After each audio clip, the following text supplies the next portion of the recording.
The maid was sleeping outside her Mafia boss's gate in the pouring rain, drenched and desperate. When he found her there past midnight, she whispered through tears that they'd destroyed her brother over a lie. What the maid didn't know, her boss was a powerful man who hadn't trusted anyone in years. And she was about to become the only person he couldn't afford to lose. The rain came down like bullets on the windshield. Giovanni Russo's black Mercedes crawled through the Chicago streets, wipers working overtime against the storm. His knuckles were white on the steering wheel, not from the weather, but from the meeting he'd just left. 3 hours of listening to his capos argue about territory, about loyalty, about blood. Always blood. He was tired, 52 years old, and tired in a way sleep couldn't fix. The iron gates of his Kenilworth mansion came into view, barely visible through the downpour. Giovanni pressed the remote, watching the gates begin their slow swing inward. That's when his headlights caught something that made him slam the brakes. A person, huddled against the fence like a discarded coat. Giovanni's hand went instinctively to the gun in his jacket.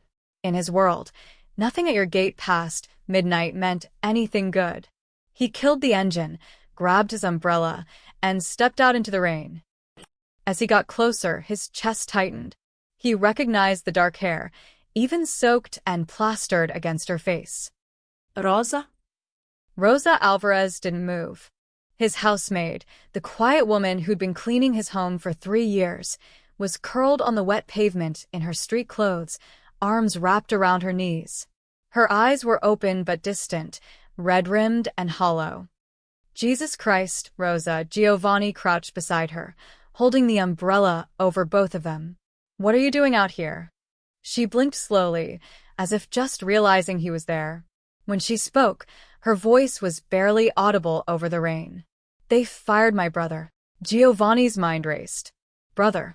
Mechanic. The garage. Carlos. They said he stole from you. Rosa's voice cracked.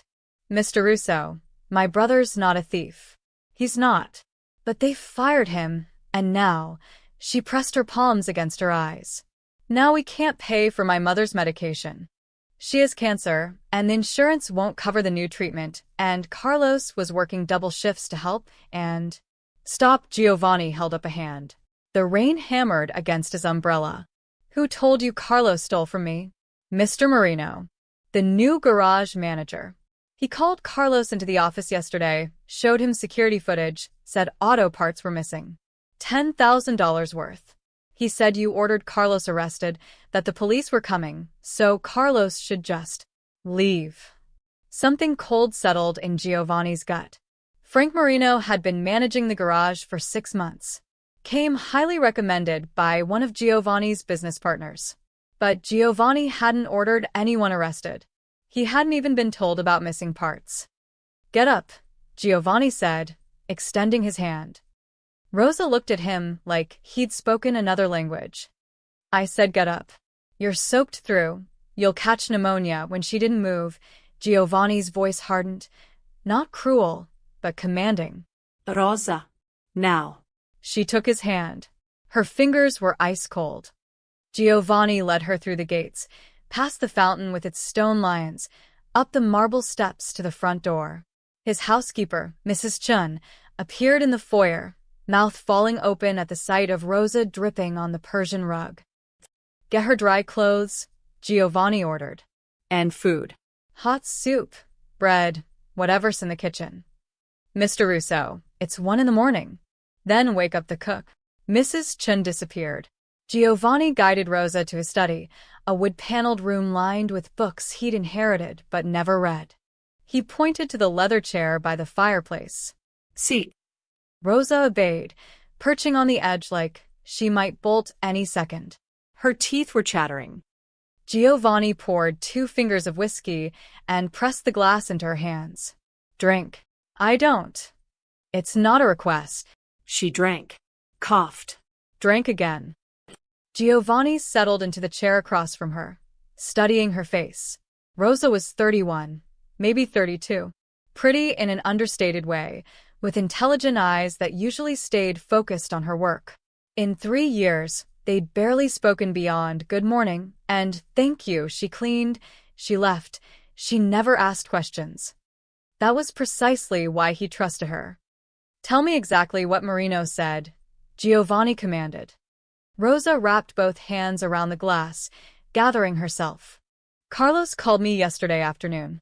He was crying. I've never heard him cry, not since we were kids. He said Marino showed him footage from the security cameras. 3 different times Carlos was caught taking parts from the inventory.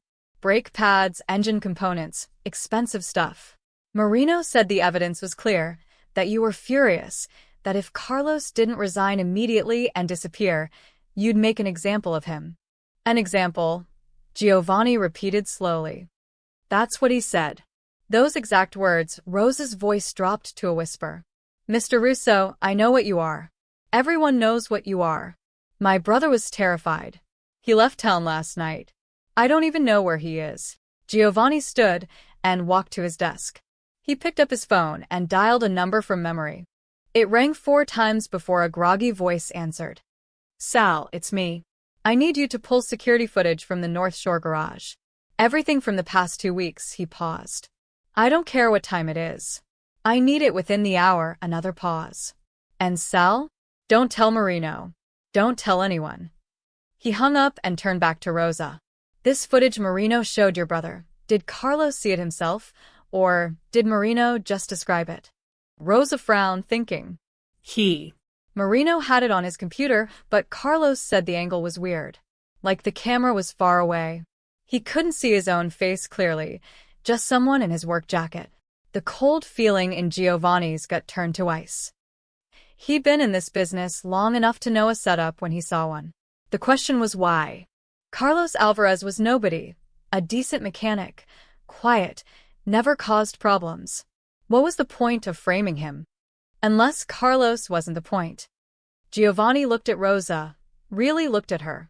She'd been in his home for 3 years. She knew his schedule, his routines, where he kept his personal files. She'd seen people come and go, heard conversations through doors. Rosa, he said carefully, has anyone ever asked you questions about me? Her eyes widened. What? No. Never. About my business? My meetings? Who visits the house? Mr. Russo, I swear. I'm not accusing you. Giovanni held up a hand. I'm asking if anyone's tried to use you.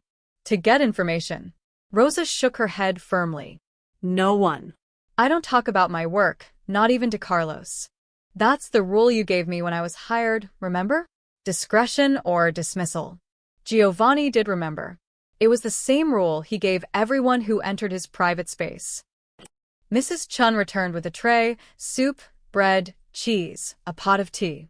Behind her came Maria, one of the night maids, carrying folded clothes.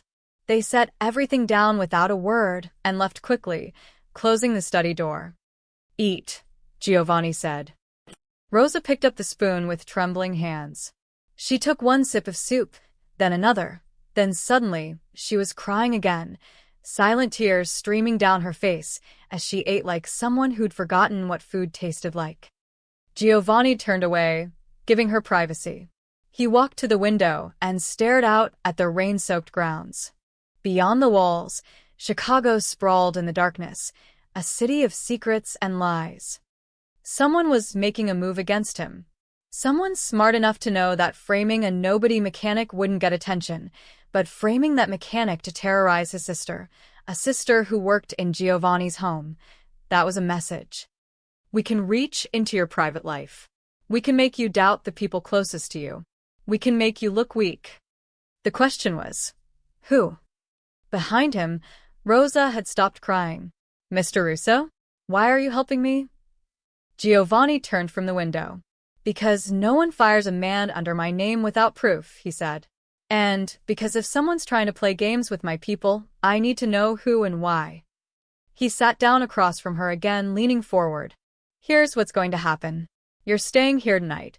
Mrs. Chin will set up a guest room. Tomorrow morning, we're going to find your brother and bring him back. And then we're going to figure out what the hell Frank Marino is really up to. Rosa set down her spoon. Why would you do this for us? We're nobody to you. Giovanni met her eyes. You've cleaned my home for 3 years. You've never stolen, never gossiped, never asked for anything beyond your paycheck. You know what that makes you in my world." She shook her head. "Rare," Giovanni said. "Now finish your soup. Tomorrow we go to war."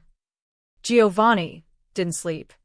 He spent the night in his study, watching security footage Sal had delivered on an encrypted drive. Frame by frame, he studied the North Shore garage. 3 weeks of recordings, thousands of hours compressed into suspicious moments. At 6 a.m., Rosa appeared in the doorway, wearing borrowed clothes from Maria's closet. Jeans and a sweater that hung loose on her smaller frame. Her eyes were puffy but clear.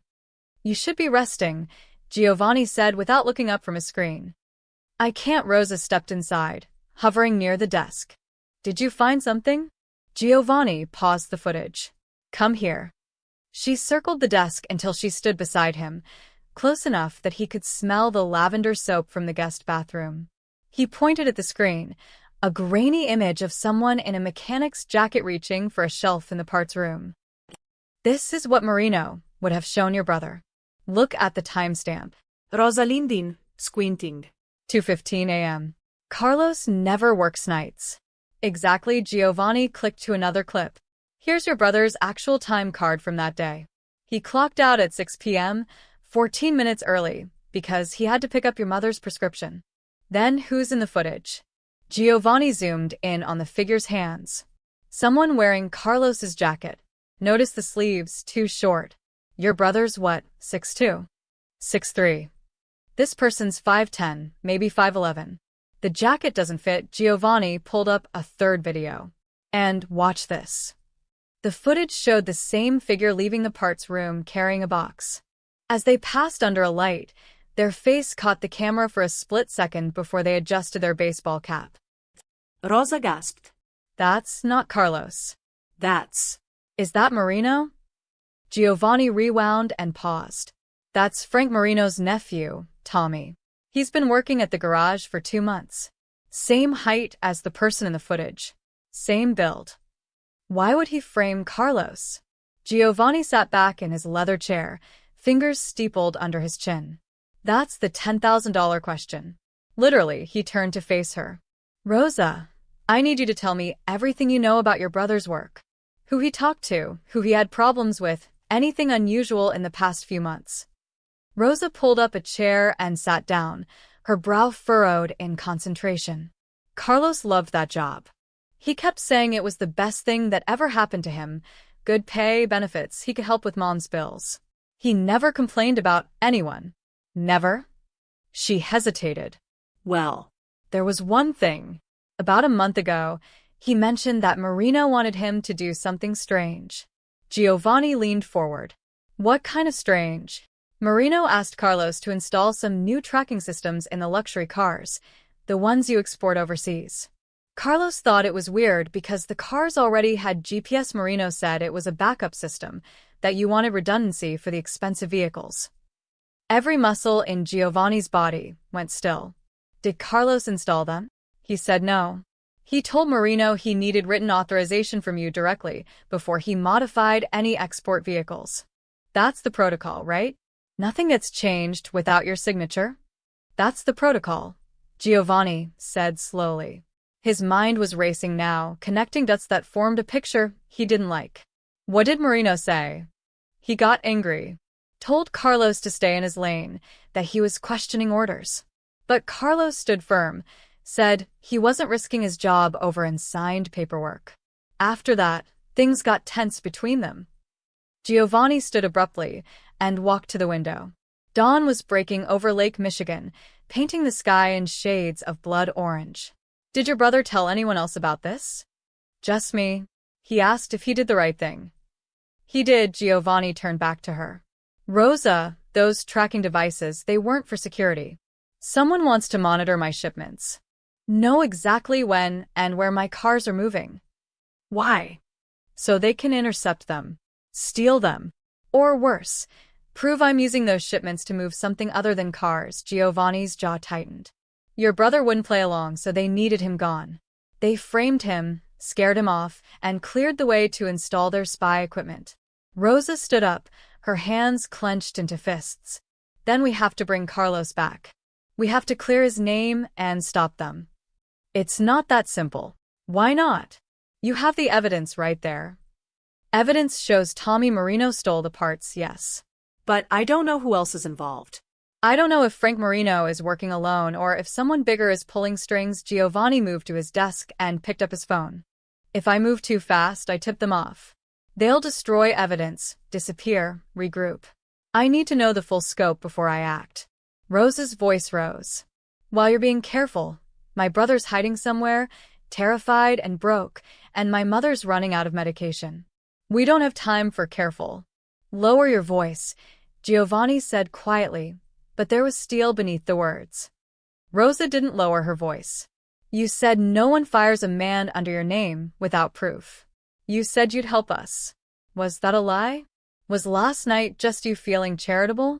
Giovanni closed the distance between them in 3 strides.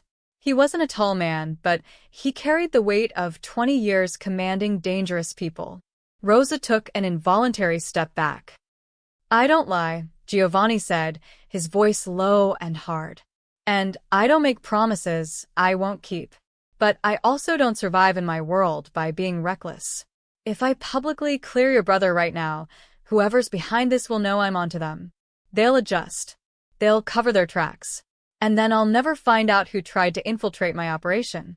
So Carlos is just collateral damage? Carlos is protected. Giovanni pulled out his phone and made a call. Marco? I need you to find someone.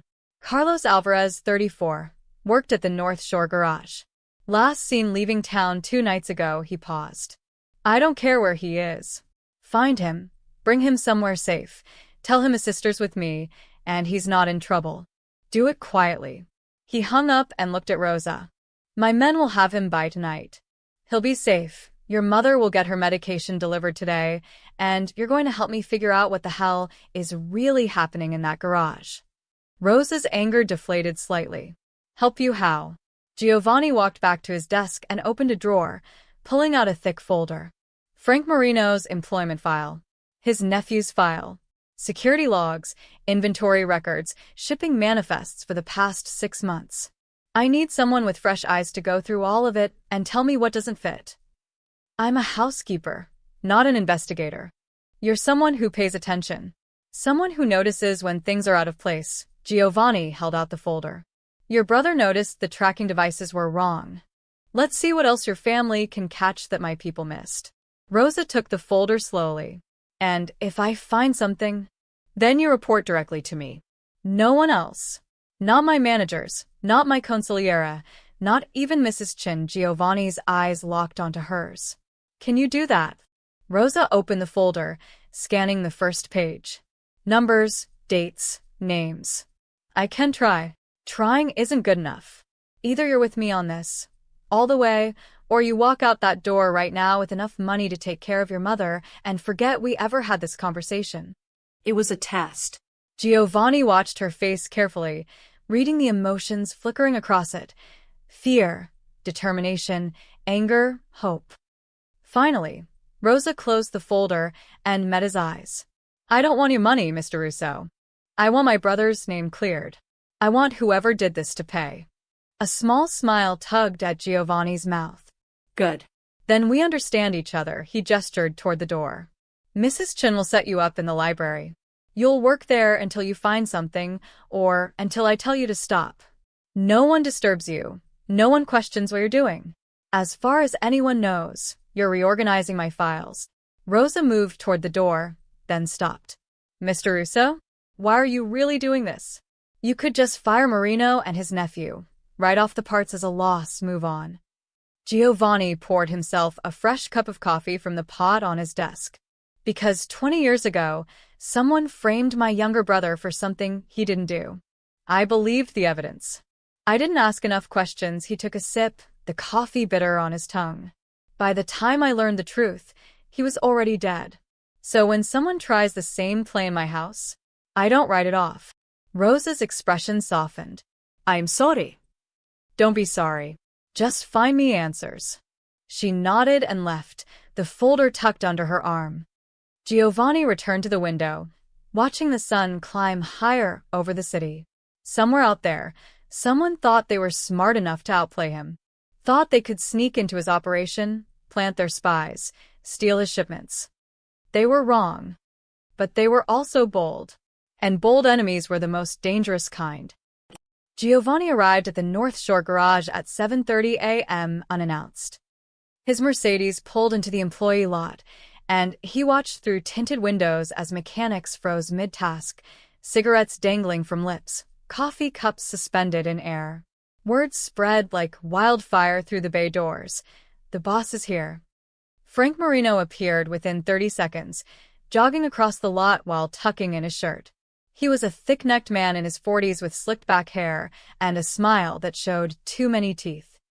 Mr. Russo, what an unexpected pleasure. If I'd known you were coming, I would've. You would've what, Frank? Giovanni stepped out of the car, buttoning his suit jacket. Cleaned up? Hidden something? Marino's smile faltered. No, sir, of course not. Just, proper preparation. Coffee, reports, whatever you needed. I need a walkthrough. Every bay, every office, every storage room. Giovanni started toward the main building without waiting for a response. Now. Marino scrambled to keep up, snapping his fingers at a young mechanic. Tommy, get over here. Tommy Marino emerged from under a Bentley, wiping grease from his hands. He was lean and nervous-looking, with the same weak chin as his uncle. When he saw Giovanni, his face went pale. Interesting, Giovanni thought. Tommy's been learning the business, Frank said, putting an arm around his nephew's shoulders. Sharp kid. Real asset to the team. I'm sure he is. Giovanni walked past them into the main garage. 20 cars in various states of repair or modification, Mercedes, Bentley, Rolls-Royce, all destined for overseas buyers willing to pay premium prices for American luxury with European sophistication. The mechanics worked in uncomfortable silence as Giovanni moved through the space, his eyes taking in every detail. He'd built this operation from nothing 15 years ago. Started with a small body shop and grew it into a multi-million-dollar export business. He knew every inch of this place. Or thought he did. Show me the parts room, Giovanni said. Frank led him to a locked door at the back of the garage. He fumbled with his keys, dropping them once before getting the door open. We keep strict inventory now. After the incident with Carlos Alvarez, I implemented new protocols. What kind of protocols? Double-checking every withdrawal, requiring 2 signatures for expensive parts, camera monitoring around the clock. Frank gestured to a new camera mounted in the corner. Can't be too careful these days. Giovanni studied the camera. This is new.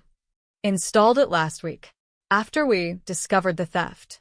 Before or after you fired Carlos? Frank shifted his weight. After. As part of the upgraded security measures. Giovanni nodded slowly and walked into the parts room. Shelves lined with components, brake systems, engine parts, exhaust systems, all organized by make and model. He ran his finger along a shelf, checking inventory tags. Everything looked normal. Too normal. These brake pads, Giovanni said, pointing to a box marked for a Mercedes S-Class. When were they ordered? Frank pulled out his phone, scrolling through records. Looks like 2 weeks ago. Why? Giovanni picked up the box and examined it. The packaging was correct, the part numbers matched, but something felt off. He opened the box and removed one of the brake pads, weighing it in his hand. These are lighter than they should be. Sir? Giovanni turned the brake pad over, running his thumb along the edge. There. A seam that shouldn't be there. He pulled out his pocket knife and carefully pried at the seam. The brake pad split open.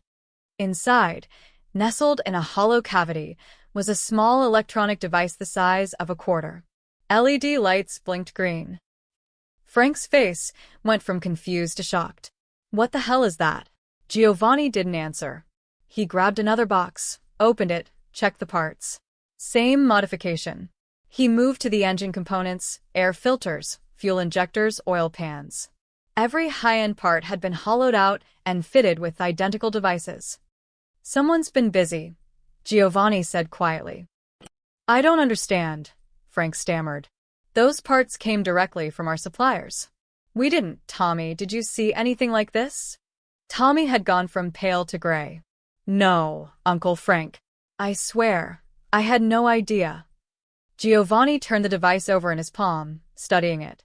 The design was familiar. Too familiar. He'd seen this exact type of tracking chip 5 years ago, when the Costello family had tried to monitor his shipment routes through the port of Chicago. They'd hidden the chips in shipping containers, tracked his movements for 3 months before he caught on. But the Costellos were gone now. He'd made sure of that. So, who was using their playbook? "Mr. Russo, I promise you, I didn't know." Frank's voice was rising, panic seeping through. "We've been using the same suppliers for years. If they're compromised—" "These weren't installed at the supplier level," Giovanni interrupted. "Look at the modification. This is hand-done, custom work.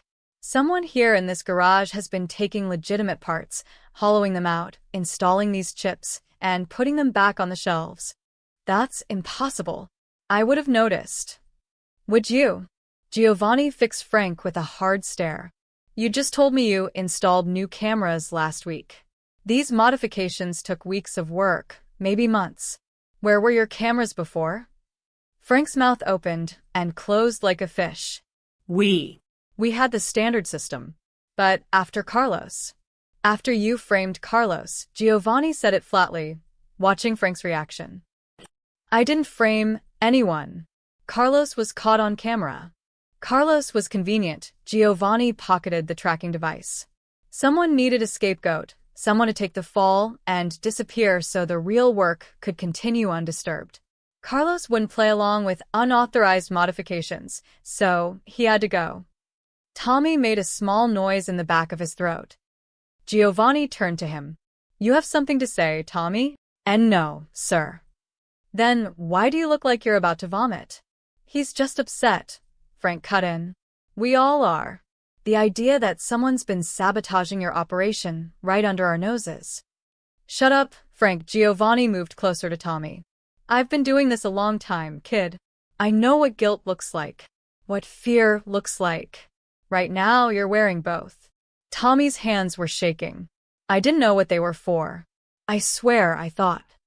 "Tommy, don't say another word," Frank hissed. Giovanni held up a hand. "Let him talk." "I thought they were just better tracking systems," Tommy blurted out. "Like Uncle Frank said, backup GPS for the expensive cars. He told me Mr. Russo wanted them installed but didn't want to deal with the paperwork, that it was a rush job. I was just following orders." "From who?" Tommy looked at his uncle, terrified.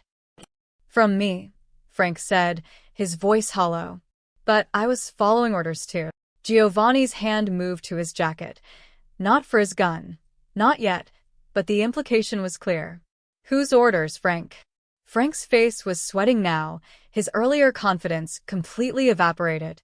"I got a call 3 months ago. Guy said he represented some investors, people interested in your export operation. Said they wanted to partner up, track the shipments to ensure quality control. They offered me 50 grand to facilitate the installations." "A name?" "He didn't give one. Just said to call him Mr. Blue." Giovanni felt a cold recognition slide down his spine. Mr. Blue. It was an old code name from the Chicago underworld, used by the Marinelli family when they wanted to make approaches without official contact. The Marinellis had been rivals for territory back in the 90s, before an uneasy truce divided the city between organizations. If they were making moves now, the truce was over. "How were you supposed to contact him?" Giovanni asked. "Burner phone. He'd call me. I'd never call him." Frank reached into his pocket slowly, pulling out a cheap flip phone. "This one. Last call was 2 days ago, after Carlos left. He wanted confirmation that the final batch of cars would ship out this week with the trackers installed." Giovanni took the phone. "How many cars have already shipped?" 12. To buyers in Dubai, Shanghai, and London. 12 luxury vehicles, each one worth $250,000, each one carrying Marinelli tracking devices. 12 perfect targets for hijacking, theft, or worse, evidence collection if the Marinellis were working with federal investigators. Giovanni's mind raced through possibilities, consequences, countermoves. This was bigger than a garage manager taking bribes. This was a coordinated assault on his entire operation. "Here's what's going to happen," Giovanni said, his voice cold and controlled. "Frank, you're going to call Mr. Blue and tell him everything is on schedule. Tommy, you're going to continue working here like nothing's wrong. Neither of you will mention this conversation to anyone, or I'll have you both buried in the lake by sundown. Understood?" Both men nodded frantically. "Good. Now get back to work. And Frank," Giovanni paused at the door, "the next time someone offers you 50 grand to betray me, I suggest you think about whether it's worth your life." He walked out of the garage into the morning sun, pulling out his phone. He had a name now, Mr. Blue, the Marinelli family's ghost. And he had a plan forming. But first he needed to talk to Rosa. She'd been right about her brother. She'd been right about the setup. He was beginning to think she might be right about a lot of things. Giovanni found Rosa in the library, surrounded by papers. She'd transformed his reading room into a command center, documents spread across the mahogany table in organized piles, sticky notes color-coded on the walls, a legal pad filled with her neat handwriting. She was so absorbed in a shipping manifest that she didn't hear him enter. "Find anything?" Giovanni asked. Rosa jumped, nearly knocking over her coffee. Jesus, Mr. Russo. "I didn't hear you come in." That was the point. He closed the door behind him and surveyed her work. "You've been busy. I've been trying to make sense of your filing system. No offense, but whoever organized these records was either drunk or deliberately trying to hide something." Rosa stood up, stretching her back. She'd been at it for hours. "Look at this." She handed him a spreadsheet covered in her annotations. "This is your parts inventory for the past 6 months. Notice anything strange?" Giovanni scanned the numbers. Everything looked normal. Orders placed, parts received, parts installed. "Walk me through it." "The orders match the installations, but the timing doesn't. See here?" Rosa pointed to a line highlighted in yellow. "March 15th, you ordered 50 brake pad sets. They arrived March 18th. But according to the installation logs, only 35 sets were used over the next 2 months. So we had 15 sets in surplus. That's normal. Except those 15 sets show up as installed in May, in cars that had already shipped in April." Rosa flipped to another page. Same pattern with fuel injectors, air filters, even windshield wipers. Parts that should have been in surplus keep getting backdated into cars that left the country weeks earlier. Giovanni felt that familiar cold settling in his chest again. Someone's been doctoring the records. Not just doctoring, they're covering their tracks. They replace legitimate parts with modified ones, then adjust the paperwork, so it looks like the modified parts were there all along. If anyone audits your inventory, everything balances perfectly. Rosa's eyes were bright with anger and excitement. "It's actually brilliant, if you ignore the fact that it's completely criminal." Giovanni set down the spreadsheet and looked at her properly. This wasn't the quiet housemaid who vacuumed his study. This was someone else, sharp, focused, furious. "How did you catch this?" "My accountants review these records every quarter." "Your accountants look at the final numbers. They check if the math adds up, not if the story makes sense." Rosa grabbed another document. "I used to help my father with his restaurant books before he died. He taught me that numbers can lie, but time can't. If a shipment left port on Tuesday, it can't have parts installed on Wednesday." "Your father was smart." He was also paranoid. "Said you had to assume everyone was stealing from you until you proved they weren't." Rosa's smile was sad. "Guess he was right." Giovanni walked to the window, hands in his pockets. Outside, the grounds crew was trimming hedges, oblivious to the small war being waged inside. "I went to the garage this morning. Found the tracking devices in the modified parts." Frank Marino admitted he was paid to install them. Rosa's head snapped up. "Paid by who?" "The Marinelli family. Old rivals of mine." Giovanni turned to face her. "They've been monitoring my shipments for months. 12 cars are already out there with their tracking chips. They know exactly where my vehicles are, where they're going, who's buying them. What are you going to do? That's the question. Giovanni moved to the table and sat down across from her. If I remove the devices and stop the operation, the Marinellis know I'm onto them. They'll disappear and regroup.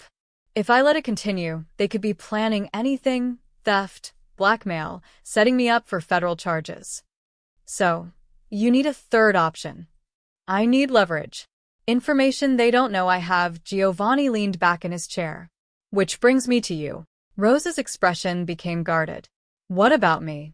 Frank Marino thinks he's still got me fooled. His nephew thinks I bought their story about following orders. That gives me a narrow window to use them before the Marinellis realize I've flipped the script. He paused. But I need someone I can trust to help me track the real flow of information. Someone the Marinellis don't know exists. You want me to spy for you. I want you to keep doing what you're doing, finding the patterns, catching the lies. But deeper. I need to know every car that's shipped with tracking devices, every buyer, every route. I need to know what the Marinellis are really after. Rosa stood up and walked to the window, arms crossed. For a long moment, she said nothing. Giovanni waited. He'd learned long ago that silence was often the best negotiator. Finally, Rosa spoke. What happens to me when this is over? What do you mean? I mean, you're going to war with another crime family. People are going to get hurt, maybe killed. And I'll be right in the middle of it, knowing everything. She turned to face him. What happens to the person who knows too much about Giovanni Russo's business? It was a fair question. Most people in her position would be begging for protection, for money, for a way out. Instead, she was demanding the truth about her survival. Giovanni respected that. You have two choices, he said. Choice one, I pay you $100,000 right now. You take your mother, your brother, and you disappear. New city, new life, new names. You never speak about what you've seen here, and I never contact you again. And choice two, you stay. You help me end this.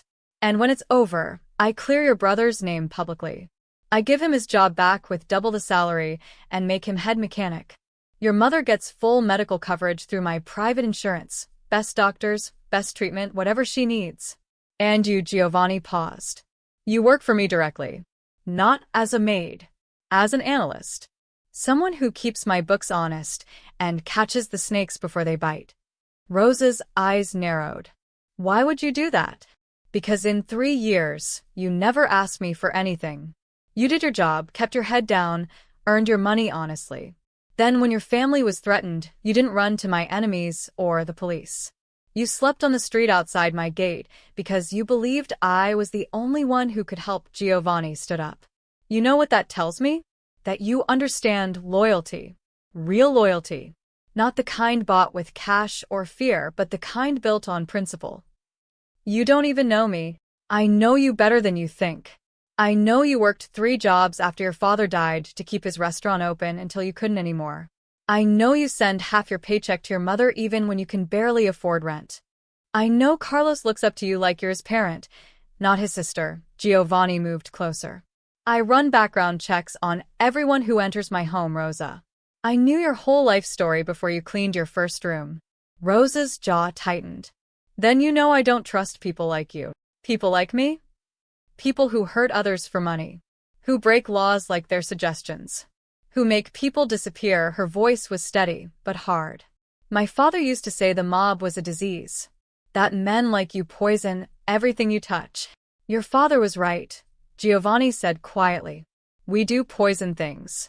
We do hurt people. But you're wrong about one thing. We don't do it for money. We do it for power. For control. For survival in a world that doesn't forgive weakness. He met her eyes. And right now, your brother's survival depends on me. Your mother's survival depends on me. So you can hate what I am, Rosa. But you can't hate that I'm the only one who can help you. The silence stretched between them like a wire pulled taut. I don't want your money, Rosa said finally. I don't want to run, and I don't want a new life. I want my brother's name cleared. I want the people who did this to pay. And I want my mother to live long enough to see both those things happen. She stepped forward. So, if working for you makes that possible, then yes. I'll stay. I'll help you. But I'm not doing it for you. I'm doing it for them. Giovanni smiled, a real smile, not the calculating ones he showed his business partners. Fair enough. As long as you do it right, I don't care about your motivation. Then we have a deal. Rosa extended her hand. Giovanni shook it. Her grip was firm, her palm callous from work. One more thing. From now on, you report only to me. You don't trust anyone else in my organization, no matter what they say or who they claim to represent. If someone approaches you asking questions, you tell me immediately. Understood. Good. Giovanni released her hand and gestured to the papers spread across the table. Now show me everything you found. We have a lot of work to do, and the Marinellis won't wait forever to make their next move. Rosa sat back down and pulled over her legal pad. Where do you want to start? With the 12 cars that already shipped. If we can figure out what the Marinellis are planning for those vehicles, we can get ahead of whatever's coming next. Rosa nodded and began walking him through her findings, dates, destinations, buyer profiles. As she talked, Giovanni watched her face. She was animated now, confident in her analysis, unafraid to challenge his assumptions when she disagreed. She reminded him of someone. It took him a moment to realize who. Himself. 25 years ago, when he was still hungry and sharp and believed he could outsmart the whole world. Maybe she could. And maybe, for the first time in years, he'd found someone worth trusting. 3 days passed in a blur of documents and coffee.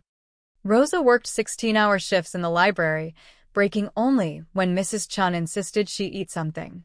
Giovanni brought her files from his safe, contracts, wire transfers, communication logs he'd never shown anyone outside his inner circle. He watched her absorb information like a sponge, connecting pieces he'd thought were unrelated. On the 4th morning, she found it. Mr. Russo, Rosa's voice was tight when she called him at 6 a.m. You need to see this. Now. Giovanni arrived in the library 15 minutes later, still buttoning his shirt. Rosa looked like she hadn't slept, eyes bloodshot, hair pulled into a messy bun, wearing the same clothes from yesterday. This better be good, Giovanni said. Rosa slid a ledger across the table. Remember how I said the parts inventory didn't match the installation dates? Yes. I thought it was just sloppy record-keeping or deliberate confusion to cover the tracking devices. But it's more than that. She opened the ledger to a page marked with a dozen sticky notes. These aren't just modified parts.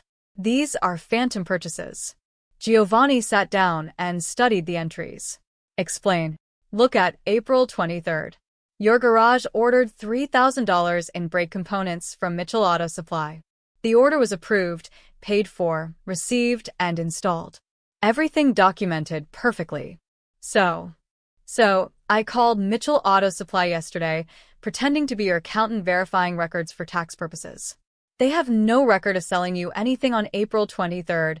Rosa pulled out her phone and showed him her notes. Or May 6th. Or June 12th. In fact, they haven't sold you parts in over 8 months. They dropped you as a client last year because of, and I quote, payment processing irregularities.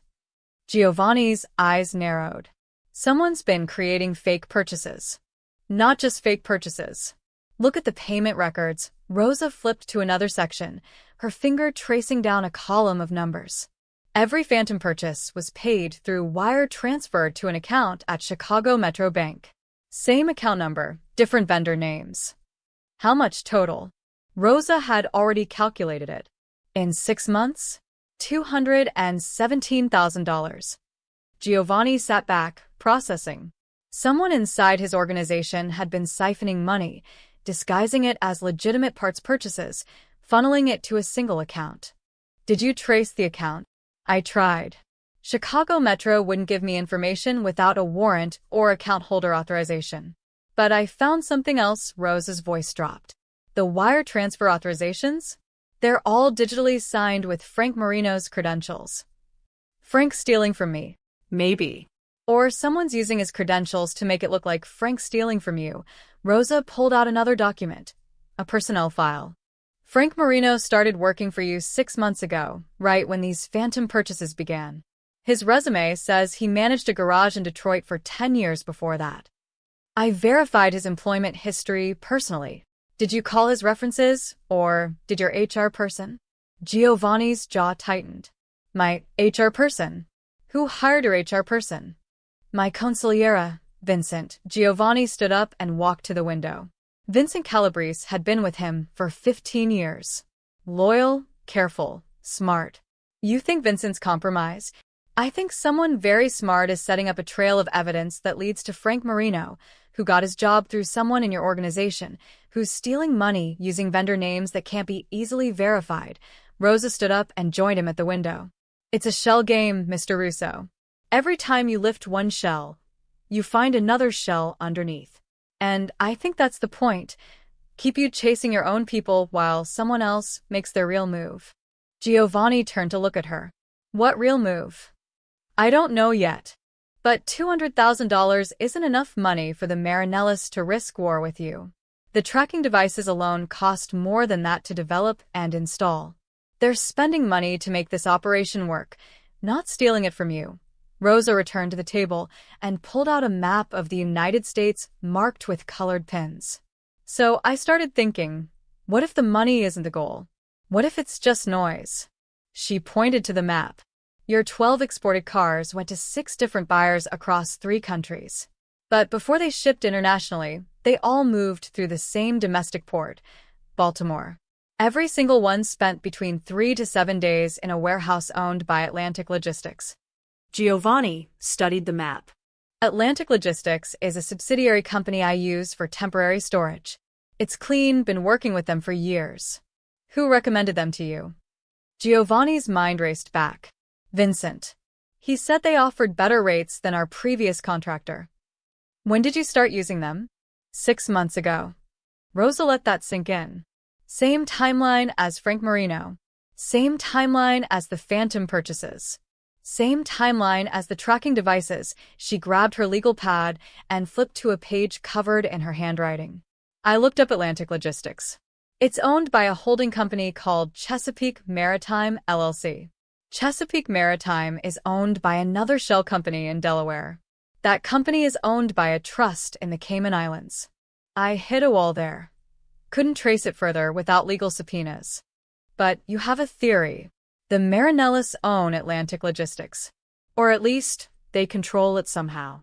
Every car you export sits in their warehouse for a week before shipping overseas. They have complete access. They can photograph it, document it, copy every serial number and modification. Rosa's eyes were intense.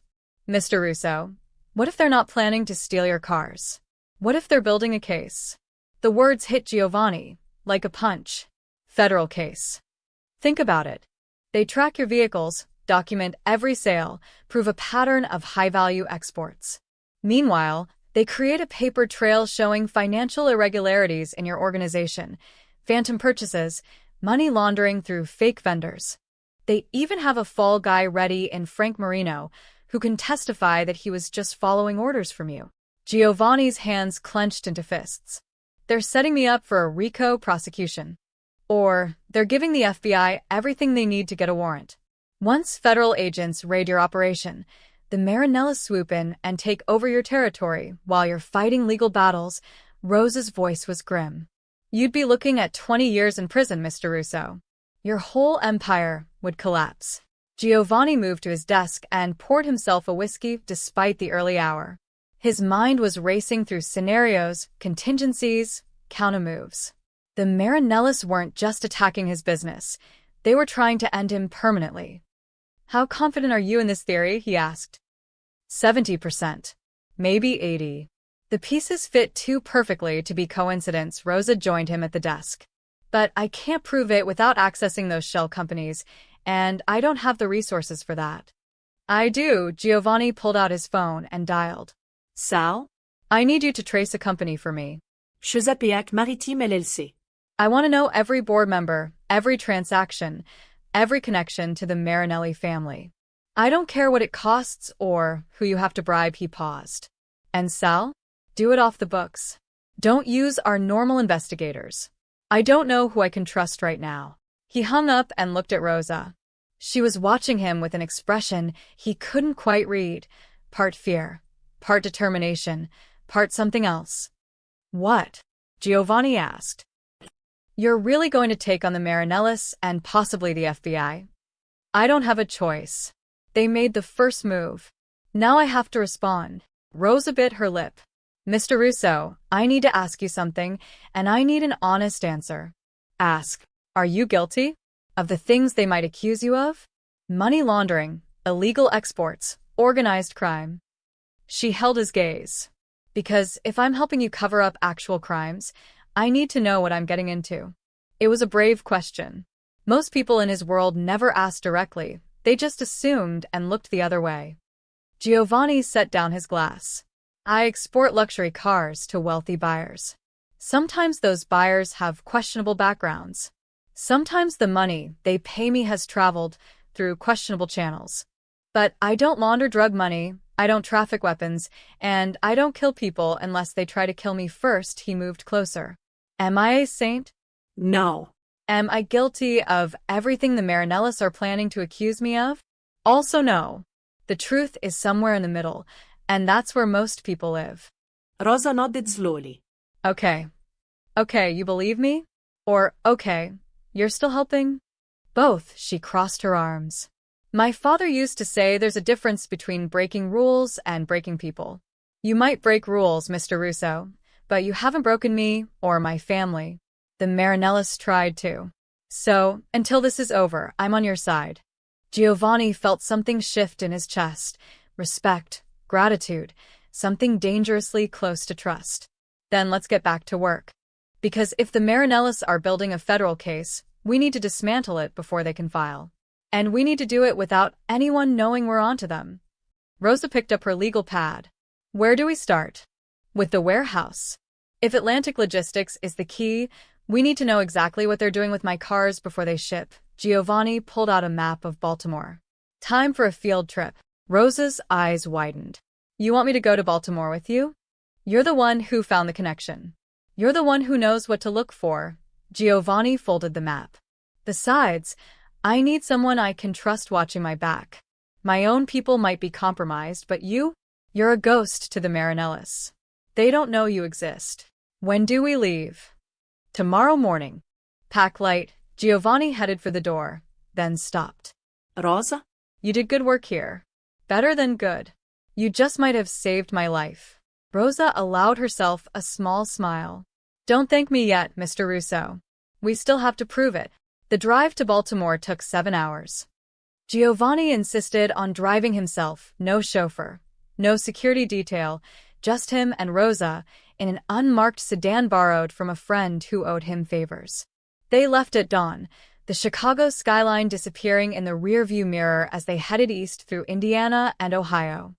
Rosa spent the first hour in silence, watching the landscape blur past her window. She'd never been alone with Giovanni for this long, never been outside Chicago with him. The intimacy of the small space, the scent of his cologne, the classical music playing softly, the way he drove with one hand relaxed on the wheel, made her hyper-aware of every breath. You're quiet, Giovanni said as they crossed into Pennsylvania. Just thinking. About.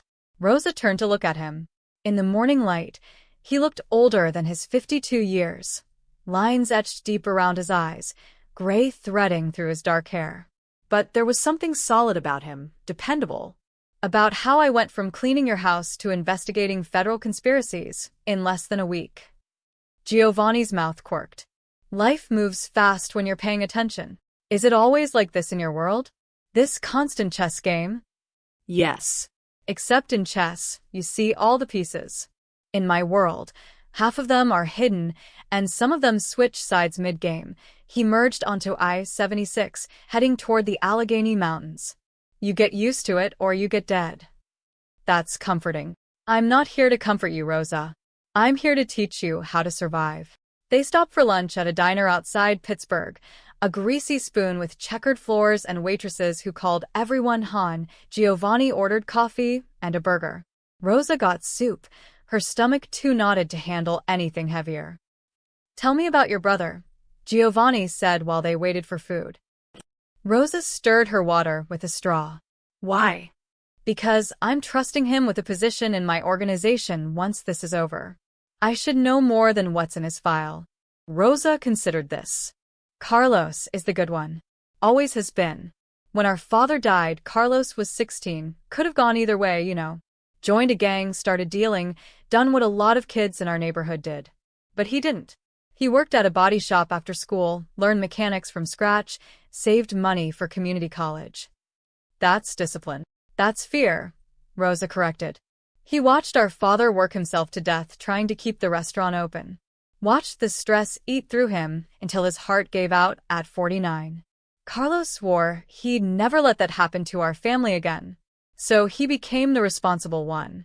The one who never takes risks, never breaks rules, never questions authority.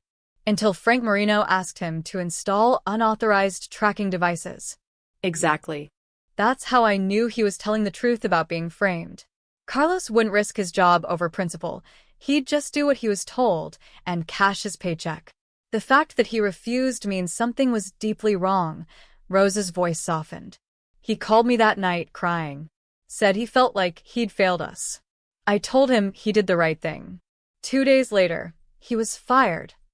The food arrived. Giovanni ate methodically, chewing each bite 30 times like he was rationing military supplies. Rosa picked at her soup. You carry a lot, Giovanni observed. What do you mean? Your father, your mother, your brother. You hold them all up. Who holds you up? Rosa's spoon paused halfway to her mouth. I don't need holding up. Everyone needs holding up, Rosa. People who say they don't are just better at hiding the weight. Giovanni wiped his mouth with a napkin. My wife used to tell me that. Before she left. Rosa hadn't known he was married. The personnel files didn't mention a wife. What happened? She got tired of the chess game. Tired of not knowing if I'd come home. Tired of the danger. Tired of being married to a man who kept secrets for a living. Giovanni's voice was matter-of-fact, but Rosa heard the old pain underneath. She asked me to choose, her or the business. I chose the business. She moved to Seattle, remarried a software engineer. Last I heard, she's happy. Do you regret it? Every day. But I'd make the same choice again. He met Rosa's eyes. That's the thing about this life. It doesn't leave room for normal. You're either all in or you're out. There's no middle ground. Rosa set down her spoon. Is that a warning? It's context.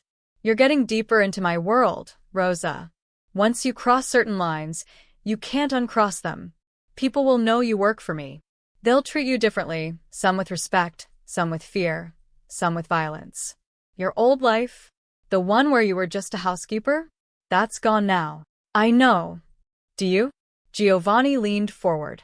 Because once we prove the Marinellis are setting me up, once we dismantle their operation, there will be retaliation. They'll come after everyone close to me. That includes you now. That includes your family. Rosa felt her chest tighten. Then, why did you bring me into this? Why not keep me out of it, keep me safe? Because safe is an illusion, and you proved you're too smart to believe in illusions. Giovanni's gaze was steady. You found patterns my accountants missed. You traced connections my investigators overlooked. You did in 4 days what my people couldn't do in 6 months. That's not luck, Rosa. That's skill. And I need skill more than I need safe. They sat in silence while the waitress refilled Giovanni's coffee. Outside, trucks rumbled past on the interstate, carrying goods to destinations unknown. Rosa thought about her old life, waking up at 5 a.m., taking 2 buses to Giovanni's mansion, cleaning rooms in silence, going home to her tiny apartment. Safe. Predictable. Small. She didn't want it back. Okay, Rosa said finally. Okay, what? Okay, I understand what I'm getting into. I'm not naive, Mr. Russo. I grew up in Little Village. I've seen what men like you can do. I've seen the bodies, the broken families, the neighborhood kids who got swallowed by your world and never came out. She met his eyes. But I've also seen what happens to people with no power, no protection, no way to fight back. My father was one of them. He played by the rules, paid his taxes, trusted the system. And the system let him die bankrupt and broken while men like you got richer. So this is revenge. This is survival. You're giving me a chance to protect my family in a way my father never could. To have actual power instead of just hoping powerful people will be merciful. Rosa's voice was fierce now. So, yes, I understand the risks. Yes, I know I'm crossing lines. And yes, I'm choosing to do it anyway. Giovanni studied her for a long moment, then nodded slowly. Good. Then we understand each other. They got back on the road, and the conversation shifted to logistics, the warehouse layout, what they were looking for, how to get in without raising suspicion. But something had changed between them. An unspoken acknowledgement that they were now bound together, for better or worse. As they drove through the mountains, Rosa caught Giovanni glancing at her more than necessary. Not in a predatory way, but something else. Assessment? Curiosity? She couldn't tell. What? She asked finally. You remind me of someone. Who? Me. Before I learned to hide it better, Giovanni turned his attention back to the road. You still have fire. Most people in my world, the fire goes out. They become machines, efficient, cold, predictable. But you? You're angry. That's good. Anger keeps you sharp. I'm not angry, Rosa protested. Yes, you are. You're furious at a world that took your father, that's taking your mother, that tried to take your brother. You're angry at me for being part of the system that crushes people like your family. But you're smart enough to know that the only way to change the game is to learn how to play it. Giovanni smiled slightly. That's exactly how I felt at 25. Like the whole world needed burning down, and I was going to be the one holding the match. Rosa didn't deny it. Did you burn it down? Parts of it. Other parts burned me instead. That's how it goes. He took an exit toward Maryland. But the fire never goes out completely. It just learns to burn quieter. They reached Baltimore as the sun was setting, the harbor glowing orange in the dying light. Giovanni drove past the tourist areas, through industrial zones, until they reached a sprawling complex of warehouses near the shipping docks. Atlantic Logistics. Giovanni parked 3 blocks away, killing the engine. We go in on foot. Just 2 people out for an evening walk, curious about the waterfront. Nothing suspicious. Rosa's heart was pounding. What if someone recognizes you? They won't. The Marinellis don't know I'm coming, and my own people think I'm in Chicago handling other business. Giovanni pulled 2 baseball caps from the back seat. But just in case, we're tourists now. You're my girlfriend. We're visiting the city. We got lost looking for a restaurant. Rosa took the cap, her cheeks flushing at girlfriend. Cover story? The best lies are simple. Stick close, follow my lead, and if anything goes wrong, run. Don't try to help me. Don't try to be a hero. Just run and call Sal. He'll get you home safe. What about you? Giovanni's smile was grim. I've been getting myself out of trouble for 30 years, Rosa. I'll be fine. They stepped out into the Baltimore evening, just 2 shadows walking toward the truth. The Atlantic Logistics warehouse was bigger than Rosa had imagined. 3 massive buildings connected by covered walkways, surrounded by a chain-link fence topped with barbed wire. Security cameras swept the perimeter in lazy arcs. A single guard sat in a booth at the main gate, absorbed in his phone. Giovanni and Rosa walked past casually, arm in arm like a couple enjoying the harbor breeze. To anyone watching, they were harmless, middle-aged man and younger woman, dressed in casual clothes, taking in the industrial scenery. Camera at 2 o'clock, Giovanni murmured. Don't look directly at it. Rosa kept her eyes forward, but her peripheral vision caught the lens rotating. How do we get inside? We don't. Not tonight. Giovanni guided her around the corner, out of the camera's range. First, we observe. Map the security patterns, identify weak points, understand the rotation schedule. They found a loading dock across the street, abandoned for the night, and settled into the shadows. Giovanni pulled out a small pair of binoculars and began studying the warehouse. Rosa watched him work, noting the professional efficiency. This wasn't his first surveillance operation. 3 guards visible, Giovanni said quietly. 1 at the gate, to patrolling the perimeter. Cameras cover the main entrances, but there's a blind spot near the south loading bay. He handed her the binoculars. Look at building 2, third window from the left. Rosa focused the lenses. Through the grimy window, she could see into an office. Computer monitors glowed blue in the darkness, and filing cabinets lined the walls. What am I looking at? Movement. Someone's working late. Rosa adjusted the focus and saw him, a man in shirt sleeves, pacing while talking on a phone. Even from this distance, she could see his agitation. He looked stressed. Or scared. Giovanni took the binoculars back. That's interesting. They watched for another hour as darkness settled completely over the harbor. The guard changed shifts at 8 p.m. A delivery truck arrived at 8:30, was inspected, and drove through. At 9:15, the stressed man from the office emerged, climbed into a BMW, and peeled out of the parking lot like something was chasing him. He's running, Rosa said. Or reporting. Giovanni lowered the binoculars and pulled out his phone, snapping photos of the license plate as the BMW passed under a streetlight. Sal can trace that. Rosa's burner phone buzzed in her pocket, the one Giovanni had given her for emergencies. She pulled it out and felt her blood turn cold. Unknown number. We have your brother. If you want him alive, bring Russo's shipping schedules to Pier 47. Midnight. Come alone or Carlos dies. Her hands started shaking. What is it? Giovanni's voice was sharp. Rosa couldn't speak. She just handed him the phone. Giovanni read the message, his face going hard as stone. When did you last talk to Carlos? This morning. Marco had him at a safe house in Aurora. He said. Rosa's voice cracked. He said Carlos was safe. He promised. Giovanni was already dialing. Marco? It's me. Check on the package. Now he waited, his jaw clenched. What do you mean he's not there? When did he leave? A pause. Jesus Christ. Find him. Track his phone, check traffic cameras, I don't care. Find him now. He hung up and turned to Rosa, gripping her shoulders. Listen to me very carefully. This is a trap. They're using Carlos to draw you out, to get leverage over me. We're not playing along. They have my brother. Rosa's voice rose, panic breaking through. We have to. We have to think. Giovanni's voice was steel. The Marinellis don't know you exist. They shouldn't even know about Carlos or that he's connected to me. The only way they could know is if someone in my organization told them. Rosa felt sick. Marco? Maybe. Or someone watching Marco.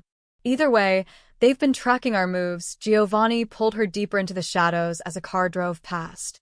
Which means they know we're in Baltimore. They know we're close to exposing their operation. So they grabbed Carlos to force our hand. Then what do? We can't just leave him. Giovanni's phone buzzed. He read the message, and his expression darkened further. Marco found Carlos's phone. It was dumped in a trash can 3 blocks from the safe house. No signs of struggle, no witnesses. Rosa's mind was racing. Carlos wouldn't just leave. He's too scared, too careful. Unless someone he trusted told him to, Giovanni looked back at the warehouse. Someone with authority. Someone who could convince him it was for his own safety. Who? I don't know yet. But we're going to find out. Giovanni pulled out the burner phone and typed a response to the threatening message. How do I know he's alive? The response came 30 seconds later. A photo of Carlos, bound to a chair in what looked like a shipping container. His face was bruised, his left eye swollen shut. He was holding today's newspaper. Rosa's knees nearly gave out. Giovanni caught her, held her steady. Breathe, he commanded. Falling apart won't help him. We have to give them what they want. They don't want shipping schedules. They want me exposed, panicked, making mistakes. They want me to walk into their trap so they can eliminate both of us and blame it on a business deal gone wrong. Giovanni's mind was clearly racing through scenarios. But they made one mistake. What? They showed us where he is. Giovanni zoomed in on the photo, studying the background. See that logo on the container? That's Martinique Shipping.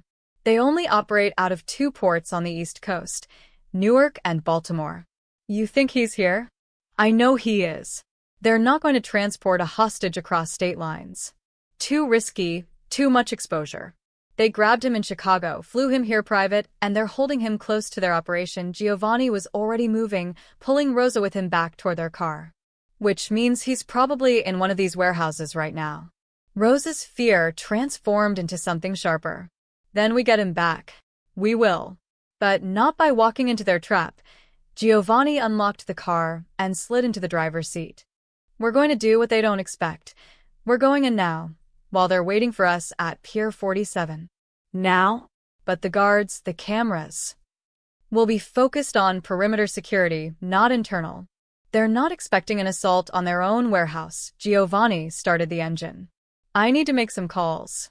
Get people I trust, really trust, mobilized. This is going to get ugly, Rosa. I don't care. Carlos is my brother. Giovanni looked at her, his expression unreadable. You understand what you're asking for? This isn't detective work anymore. This is violence. People will get hurt.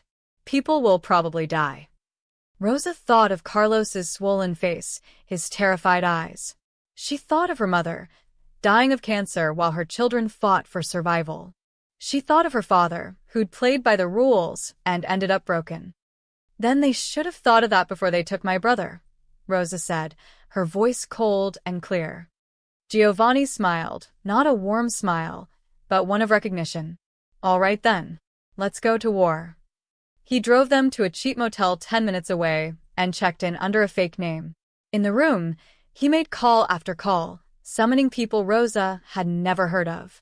Men with names like Knuckles and the priest specialists he called them.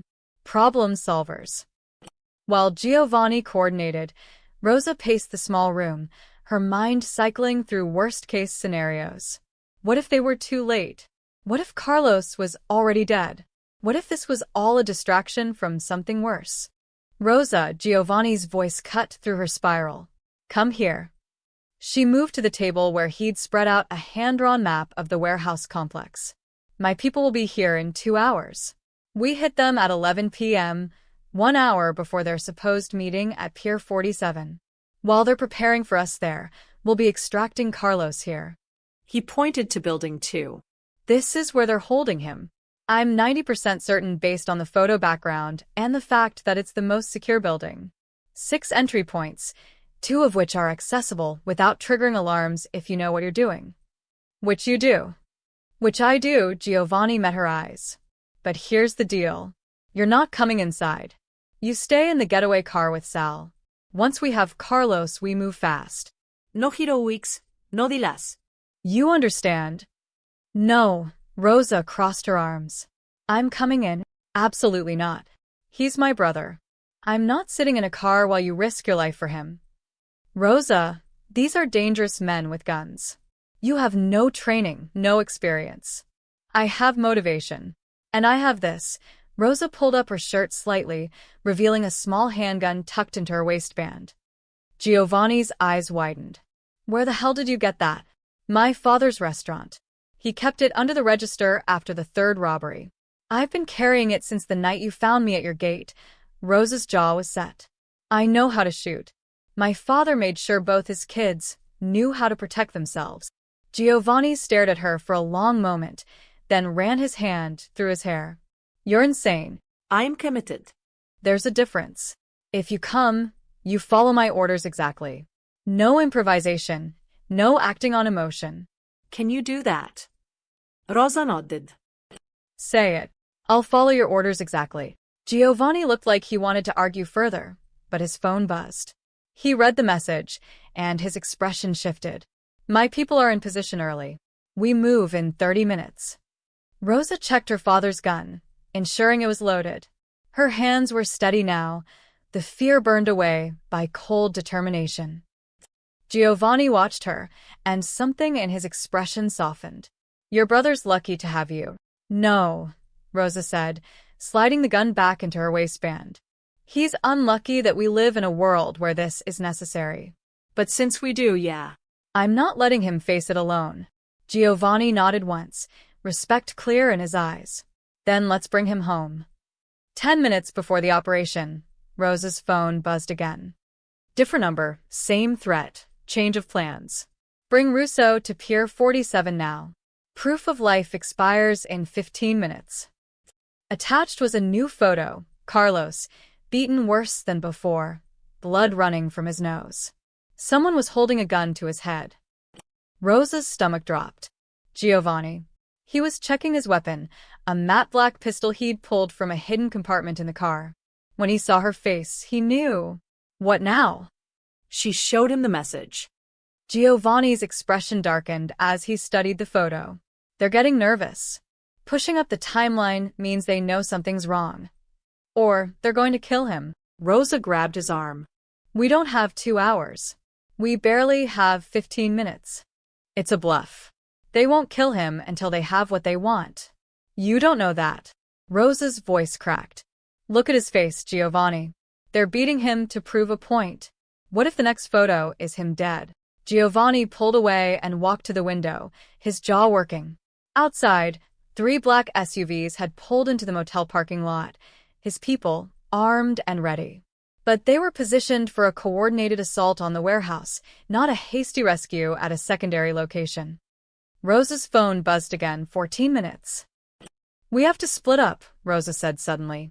Send your people to the warehouse like planned. You and me, we go to Pier 47". That's exactly what they want. The moment we show up, we're targets. Then we don't show up as targets. We show up as bait that bites back. Rosa moved to the table and studied the map. You said they're expecting you panicked and making mistakes. So we give them what they expect. Desperate man trying to save his employee's sister's brother. But we bring backup they can't see. Giovanni turned from the window. You want to walk into a trap knowingly. I want to split their focus. If they're expecting us at Pier 47, they won't have full security at the warehouse. Your team can breach easier, find evidence of the federal case they're building, maybe even locate the tracking device control system. Rosa's words came faster now, her mind racing. Meanwhile, we keep the Marinellis busy at the pier, make them think they're winning.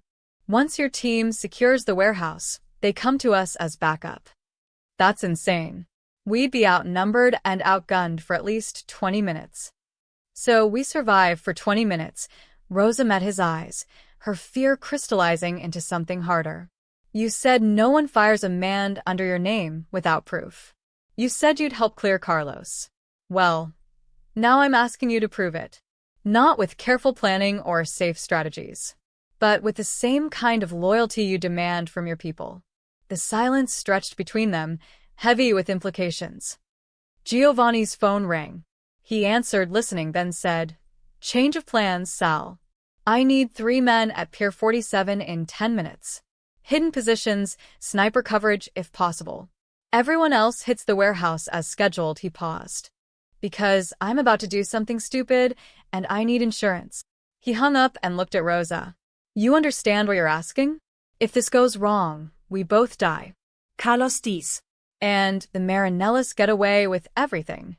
And if we do nothing, Carlos dies anyway, and we lose our only chance to catch them with evidence. Rosa's voice was steady now. All hesitation burned away. You taught me that safe is an illusion. That power comes from taking risks no one expects. So let's take the risk. Giovanni studied her face, the determination, the fire, the absolute refusal to back down.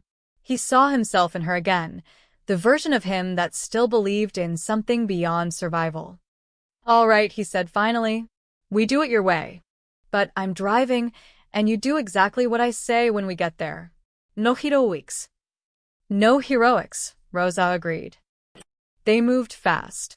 Giovanni briefed his team leaders in the parking lot, terse, efficient instructions for breaching the warehouse and securing evidence. Sal pulled Rosa aside while Giovanni was talking. You sure about this? Sal was a thick-shouldered man in his 50s with sad eyes. Going into a trap with a boss is a good way to get dead. It's a good way to save my brother, Rosa corrected. Your brother ain't worth dying for, sweetheart. No offense. Rosa looked at him steadily. If it was your brother, would you stay in the car? Sal was quiet for a moment, then nodded. Point taken. But for what it's worth, you got guts. More than most of the guys who work for Giovanni. Is that a compliment? It's an observation. Just try to stay alive long enough for us to pull your asses out of the fire. Giovanni returned, keys in hand. Let's move. The drive to Pier 47 took 8 minutes. Giovanni pushed the sedan hard through Baltimore's streets, running 2 red lights and taking corners tight enough to make Rosa grab the door handle. Her phone kept buzzing with countdown updates. 10 minutes. 8 minutes. 6 minutes. They're playing psychological warfare, Giovanni said, eyes on the road. Making you panic, making you sloppy. It's working. Then don't let it. Fear is useful. It keeps you sharp. But panic gets you killed, he glanced at her. When we get there, you stay behind me.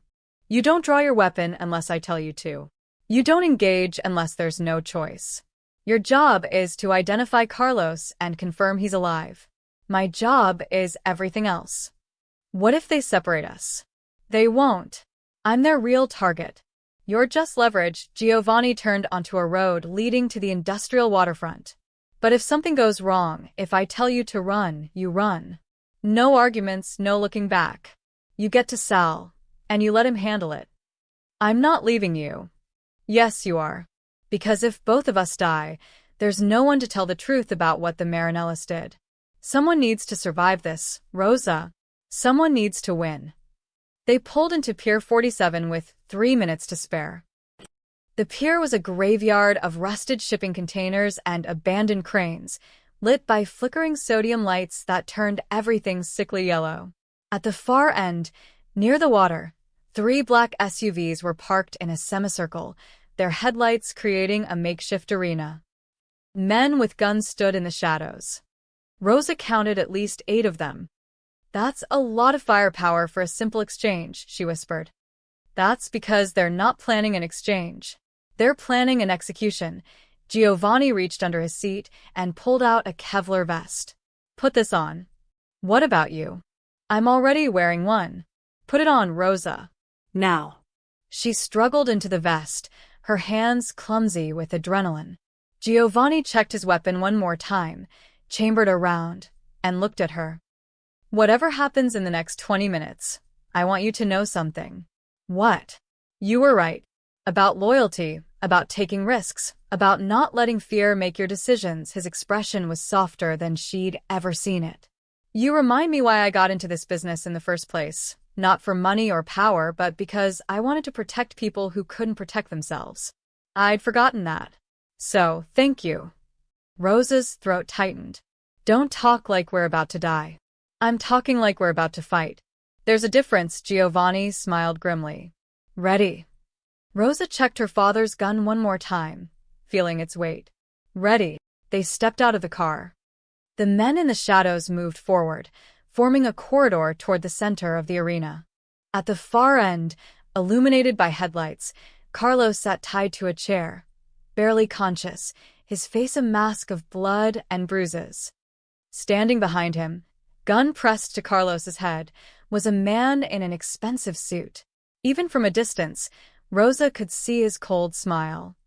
Mr. Russo, the man called out, his voice carrying across the pier. So glad you could make it. And you brought the girl. How touching. Giovanni walked forward slowly, his hands visible but not raised. Rosa stayed slightly behind him, her heart hammering so hard she thought it might break through the vest. Let's talk about this, Giovanni said calmly. You want something. I want something. We're all businessmen here. The man laughed. Oh, Giovanni. We're way past talking. He pulled the trigger. The gunshot echoed across the water. Rosa screamed. But Carlos was still alive. The bullet had hit the container behind him, inches from his head. A warning shot. Next one's real, the man said. Unless you give me what I want you, on your knees, admitting to federal agents that you've been running an illegal export operation. We've got them waiting in those containers, recording everything. You confess, you go to prison, and maybe, the girl and her brother walk away. Giovanni's hand moved toward his weapon. 20 guns clicked in the darkness. I wouldn't, the man said pleasantly. You're outnumbered, outgunned, and out of time. So, what's it going to be, Giovanni? Your freedom or their lives? Rosa looked at Carlos, broken, bleeding, barely conscious. She looked at Giovanni, tense, calculating, trapped. And she made a choice. She stepped forward, past Giovanni, into the light. Stop, Rosa said, her voice carrying across the pier. I have what you really want. The man's smile widened. And what's that, sweetheart? Rosa pulled out a flash drive from her pocket, the one containing all her research, all the evidence she'd compiled on the Marinellis operation. The truth, she said. About who's really stealing from Giovanni Russo. About Atlantic Logistics and Chesapeake Maritime. About every phantom purchase, every tracking device, every piece of your federal setup. She held up the flash drive.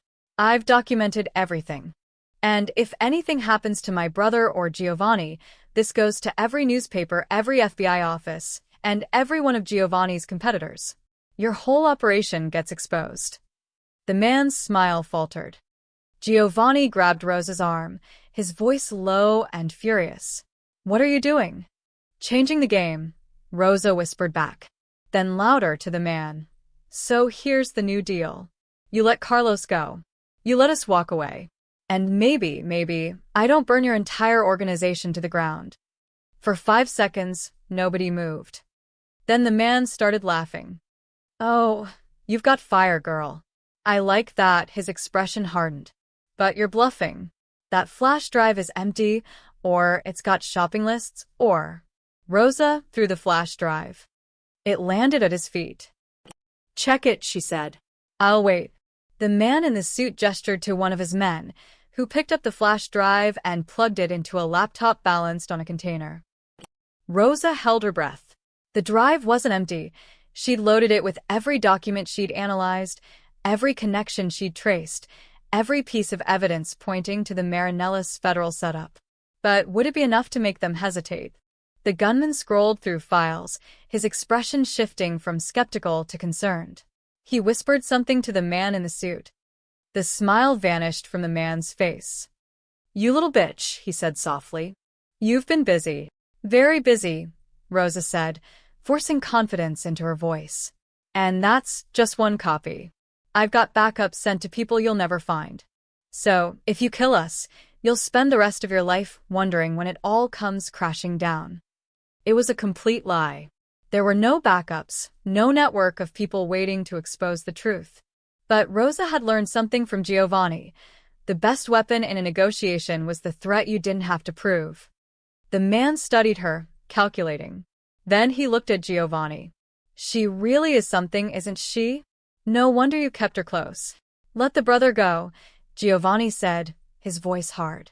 You've got bigger problems now than one mechanic. Oh, I don't think so. The man pulled back the hammer on his gun, pressing it harder against Carlos's head. Here's what's actually going to happen. You're going to give me every copy of that research. Then you're going to get on your knees and make your confession.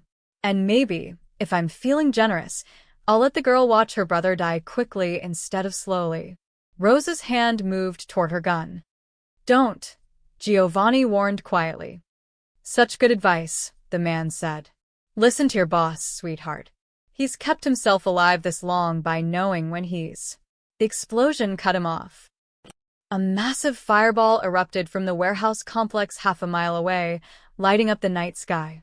The shockwave followed seconds later, rattling the shipping containers and making everyone on the pier instinctively duck. In that moment of chaos, 3 things happened simultaneously. Giovanni drew his weapon and fired twice, both shots hitting the man in the suit's center mass, dropping him before he could pull the trigger on Carlos. Rosa lunged forward, pulling her father's gun and firing at the nearest gunman. Her shot went wide, but it made him dive for cover instead of shooting. And from the darkness beyond the headlights, Giovanni's hidden snipers opened fire. The pier erupted into violence. Gunfire cracked from every direction. Men shouted, dove behind containers, returned fire at shadows. Giovanni grabbed Rosa and pulled her down behind a forklift, bullets sparking off metal around them. Stay down, Giovanni shouted over the chaos. Carlos. Rosa tried to break free, but Giovanni held her firm. Sal's people are getting him. You go out there now, you're dead. Through the smoke and muzzle flashes, Rosa saw figures moving toward Carlos, men in dark tactical gear, not Marinelli soldiers. One of them cut Carlos's bonds while two others laid down covering fire. They dragged Carlos toward the water's edge, toward a boat Rosa hadn't seen in the darkness. They're getting him out by water, Giovanni said, reading her thoughts. Safer than trying to drive through this. A bullet struck the forklift inches from Rosa's head. Giovanni returned fire, his shots precise and controlled. 3 rounds, 3 different directions. One of the Marinelli gunmen went down, clutching his leg. How many are there? Rosa shouted. Too many. Giovanni ejected his empty magazine and slammed in a fresh one. We need to move. When I say go, you run for that crane, see it? 20 yards straight ahead. Don't stop, don't look back. What about you? I'll be right behind you. Ready? Go. Rosa ran. Her legs pumped, the Kevlar vest bouncing against her chest, her father's gun clutched in both hands. Bullets kicked up concrete dust around her feet. Someone shouted in Italian. A muzzle flashed to her left. She fired blindly toward it, not aiming, just creating chaos. She reached the crane and slammed against it, gasping. Giovanni arrived 2 seconds later, breathing hard but moving with practiced efficiency. You hit, he asked. No. You. Grazed. Nothing serious. Giovanni peered around the crane. The Marinelli forces were regrouping, realizing they'd been ambushed. But they were professionals, they weren't running, they were adapting. We've got maybe 2 minutes before they coordinate a proper assault. Rosa's phone buzzed. She pulled it out with shaking hands, a text from an unknown number. Package secure. Heading to safe point. Get out now. They have Carlos, Rosa said, relief flooding through her. He's safe. Then we leave. Now, Giovanni pointed to a gap in the containers leading back toward the parking area. We move fast and quiet. Save your ammunition. Only shoot if you have to. They moved through the maze of shipping containers, Giovanni leading with his weapon up and ready. Rosa stayed close, her heart still hammering, adrenaline making everything hyperreal, the smell of gunpowder, the distant sirens approaching, the crunch of broken glass under her feet. They were almost to the parking area when a figure stepped out from behind a container. Frank Marino. He looked terrified, his shirt soaked with sweat, a small pistol trembling in his hands. Mr. Russo, I'm sorry, I didn't know. They said they'd kill my sister if I didn't. Drop the gun, Frank, Giovanni said calmly. I can't. They're everywhere. They'll kill me for failing. Frank's gun swung toward Rosa. But if I bring them the girl with all the evidence. Giovanni fired once. Frank dropped, the gun clattering from his hand. He clutched his shoulder, screaming. Giovanni walked past him, without stopping. Shoulder wound. He'll live. Come on. Rosa hesitated, looking at Frank writhing on the ground. Part of her felt pity. He was just another victim of the Marinellis manipulation. But another part, the part that had seen Carlos beaten and bloody, felt nothing but cold satisfaction. She stepped over Frank and kept moving. They reached the sedan, and Giovanni gunned the engine before Rosa even had her door closed.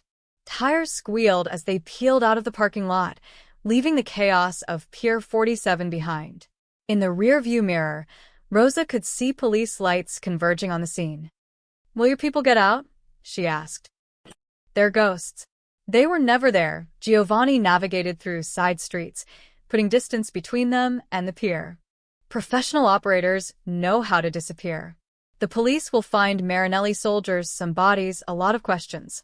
But no evidence pointing back to us. What about Frank? Frank will tell them whatever he thinks will save his life. But without the man in the suit to corroborate his story, and trust me, that man is very dead, he's just a raving manager with a gunshot wound and a story nobody will believe. Rosa's phone buzzed again. This time it was a photo, Carlos on a boat, being tended to by a medic. His face was still a mess, but his eyes were open, and he was giving a weak thumbs up. Rosa started crying. Not delicate tears, but huge, body-shaking sobs that came from somewhere deep inside. All the fear, all the adrenaline, all the impossible tension of the past week crashed over her at once. Giovanni pulled into an empty parking garage and stopped the car. He didn't tell her to stop crying or to pull herself together. He just sat there, one hand on the wheel, giving her space to break. After 5 minutes, Rosa wiped her eyes with her sleeve. Sorry. Don't be. You earned it. Giovanni pulled out his phone and made a call. Sal? Status. He listened, nodding. Good. Take him to the Oak Street location. Full medical team. Around-the-clock security. Nobody gets near him without my authorization. Another pause. Yeah, she's fine. Tougher than she looks. He glanced at Rosa with something like pride. We'll be there in an hour. He hung up and looked at Rosa properly. Your brother's going to make a full recovery. Broken ribs, concussions, some nasty bruises. But nothing permanent. Thank you, Rosa whispered. For everything. For believing me. For risking your life. For... Stop. Giovanni's voice was gentle but firm. You saved us back there. That play with the flash drive, calling their bluff, buying time for my people to get Carlos out, that was smart thinking under pressure. Most people freeze. You adapted. I was terrified. Being brave doesn't mean not being scared. It means being scared and doing it anyway. Giovanni started the car again. Come on. Let's go see your brother. As they drove through the Baltimore night toward whatever came next, Rosa realized something had fundamentally changed. She wasn't Giovanni's maid anymore. She wasn't even just his analyst. She was his partner. And together, they'd just declared war on one of the most powerful crime families on the East Coast. The question was, what would they do when the Marinellis declared war back? They reached the Oak Street safe house at 2 a.m. It was an unassuming brownstone in a quiet Baltimore neighborhood, the kind of place where nobody asked questions and curtains stayed closed. Sal met them at the door, his expression grim but satisfied. Package is stable. Doc says he'll be fine in a week or two. Tough kid, didn't cry once while they set his ribs. Rosa pushed past him, following the sound of voices to a back bedroom. Carlos lay in a hospital bed that looked absurdly out of place in the modest room, his torso wrapped in bandages, his face cleaned up but still swollen. When he saw her, his eyes filled with tears. Rosa. She was at his side instantly, gripping his hand. Don't talk. Just rest. You're safe now. I'm sorry. I should have stayed put, but Marco said you needed me, that it was urgent. Carlos's voice cracked. I didn't know it was a trap until they grabbed me outside. Giovanni appeared in the doorway. Marco said that. Carlos nodded weakly. He called, said Rosa was in trouble at some warehouse in Baltimore, that I needed to come identify some parts or something. It didn't make sense, but he said it was life or death, so He trailed off, seeing Giovanni's expression. Marco set me up. Marco's been working for the Marinellis for at least 3 months, Giovanni said flatly. Probably longer. He's the one who recommended Atlantic Logistics. He's the one who vetted Frank Marino. And he's the one who gave them access to our entire security network. Rosa felt cold fury settle in her chest. Where is he now? That's what we're about to find out. Giovanni pulled out his phone and stepped into the hallway. Rosa heard him making calls, his voice low and dangerous. When he returned, his expression was stone. My people have him. He's being brought to Chicago as we speak. What happens to him? Carlos asked. Nothing you need to worry about, Giovanni said, but his tone made it clear that Marco's future was measured in hours, not years. Rosa squeezed Carlos's hand. Get some rest. I'll be here when you wake up. Where are you going? To finish what we started.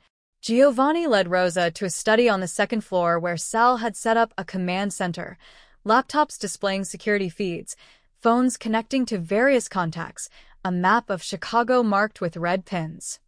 The warehouse team got everything, Sal said, pulling up files on his computer. Documents, hard drives, even a digital recording system they were using to monitor your shipments. The Marinellis were building a comprehensive case, not just for the feds, but for their own takeover.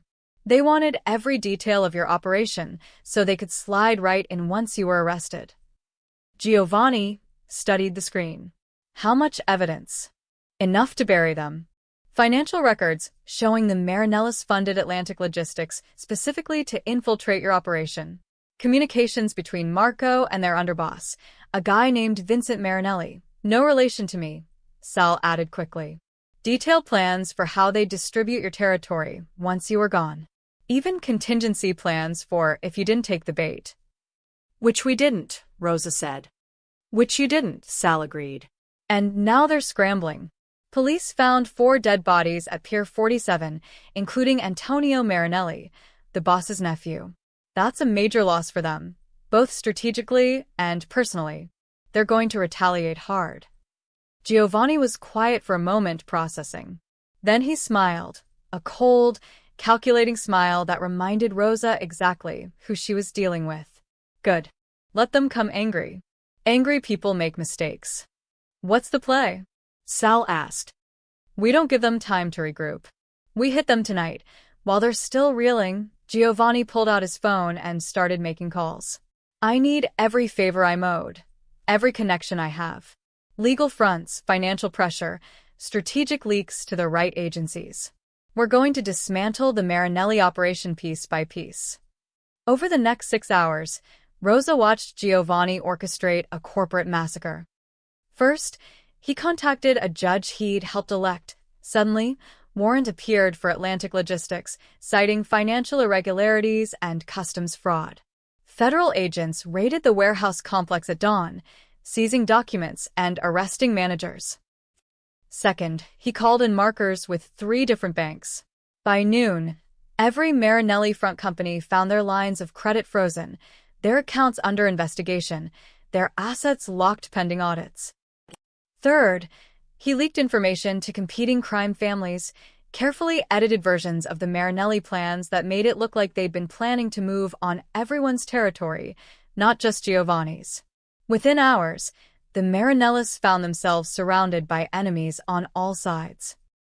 It's beautiful, Rosa said, watching it unfold from the safe house. You're destroying them without firing a shot. Violence is easy, Giovanni said. Any idiot with a gun can start a war. Real power is making your enemies destroy themselves. He pulled up a news feed showing FBI agents carrying boxes out of Atlantic Logistics. By night, the Marinellis will be fighting fires on 6 different fronts. They won't have time or resources to come after us. What about Marco? Giovanni's expression hardened. Marco confessed everything. Names, dates, payments. He thought cooperating would save him. Will it? He'll live. I'm not in the murder business unless I have to be. But he'll spend the next 20 years in a federal prison after I hand him and his testimony to the right prosecutor. The FBI will love him. He's a direct link between the Marinellis and multiple criminal enterprises. Rosa thought about this. You're using him to take down the whole family. I'm using him to end a war before it starts. The Marinellis wanted to put me in prison? Fine. I'll put them there instead. Giovanni closed his laptop. By the end of the week, Vincent Marinelli and his top lieutenants will be in federal custody. Their operations will collapse. Their territory will be absorbed by other families. And they'll have no one to blame but themselves for being too ambitious. Sal whistled low. Boss, this is some next-level chess. I learned a long time ago, the best way to win a war is to make sure it never becomes a war. Giovanni stood and stretched.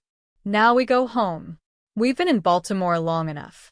They drove back to Chicago that afternoon, leaving Carlos in Sal's care with instructions to bring him home once he was strong enough to travel. Rosa slept in the passenger seat, exhausted beyond measure. She woke up as they crossed into Illinois, the Chicago skyline visible in the distance. Almost home, Giovanni said softly. Rosa looked at him. In the afternoon light, he looked tired but satisfied. What happens now? Now? We rebuild. We clean house, Find everyone in my organization who is compromised and replace them with people we can trust. We restructure the export business to prevent this from happening again. We make sure Carlos gets his job back with a public apology and a promotion. Giovanni glanced at her. And we give you a proper position. No more pretending you're just a maid. What kind of position? Director of Internal Operations. You'll oversee all financial records, vet all major hires, audit every department. Basically, you'll be my internal watchdog, the person who makes sure no one ever infiltrates my business again. Rosa was quiet, processing this. That's a lot of power. That's a lot of responsibility. But you've proven you can handle it. Giovanni merged onto the highway leading into the city. The job pays $200,000 a year, full benefits, security detail if you want it. Your mother gets moved to the best cancer treatment facility in Chicago with all expenses covered. Carlos gets his mechanic job back at triple his old salary, plus I'm making him head of quality control for the garage. Why are you doing all this? Giovanni was silent for a long moment. Because you were right. That night at the gate, you said I told you no one under my name would be punished without proof. You held me to that promise when most people would have just taken my money and disappeared. You showed me that integrity still matters. Even in this business, he looked at her. I'd forgotten that. You reminded me. Rosa felt tears threatening again. I don't know what to say. Say yes. Say you'll take the job, help me build something better than what I had. Something that actually deserves the loyalty I demand from people. Rosa thought about her father, working himself to death trying to play by rules that didn't protect him. She thought about Carlos, nearly killed because he refused to break his principles. She thought about her mother, dying because they couldn't afford proper care. Yes, she said finally. I'll take the job. Giovanni smiled, a real smile, warm and genuine. Good. Then let's go home and start fixing things. They drove into Chicago as the sun set, painting the city in shades of gold and crimson. Rosa watched the skyline grow closer and realized she wasn't afraid anymore. She'd walked through fire and come out stronger. Whatever came next, she was ready. 1 week later, Giovanni Russo stood before a room full of reporters. The grand ballroom at the Palmer House Hotel was packed. Local news, national outlets, business journalists, even a crew from 60 Minutes. Camera flashes popped like fireworks as Giovanni adjusted the microphone at the podium, Rosa standing slightly behind him in a navy suit that Mrs. Chun had insisted she buy for the occasion. Rosa's heart hammered against her ribs.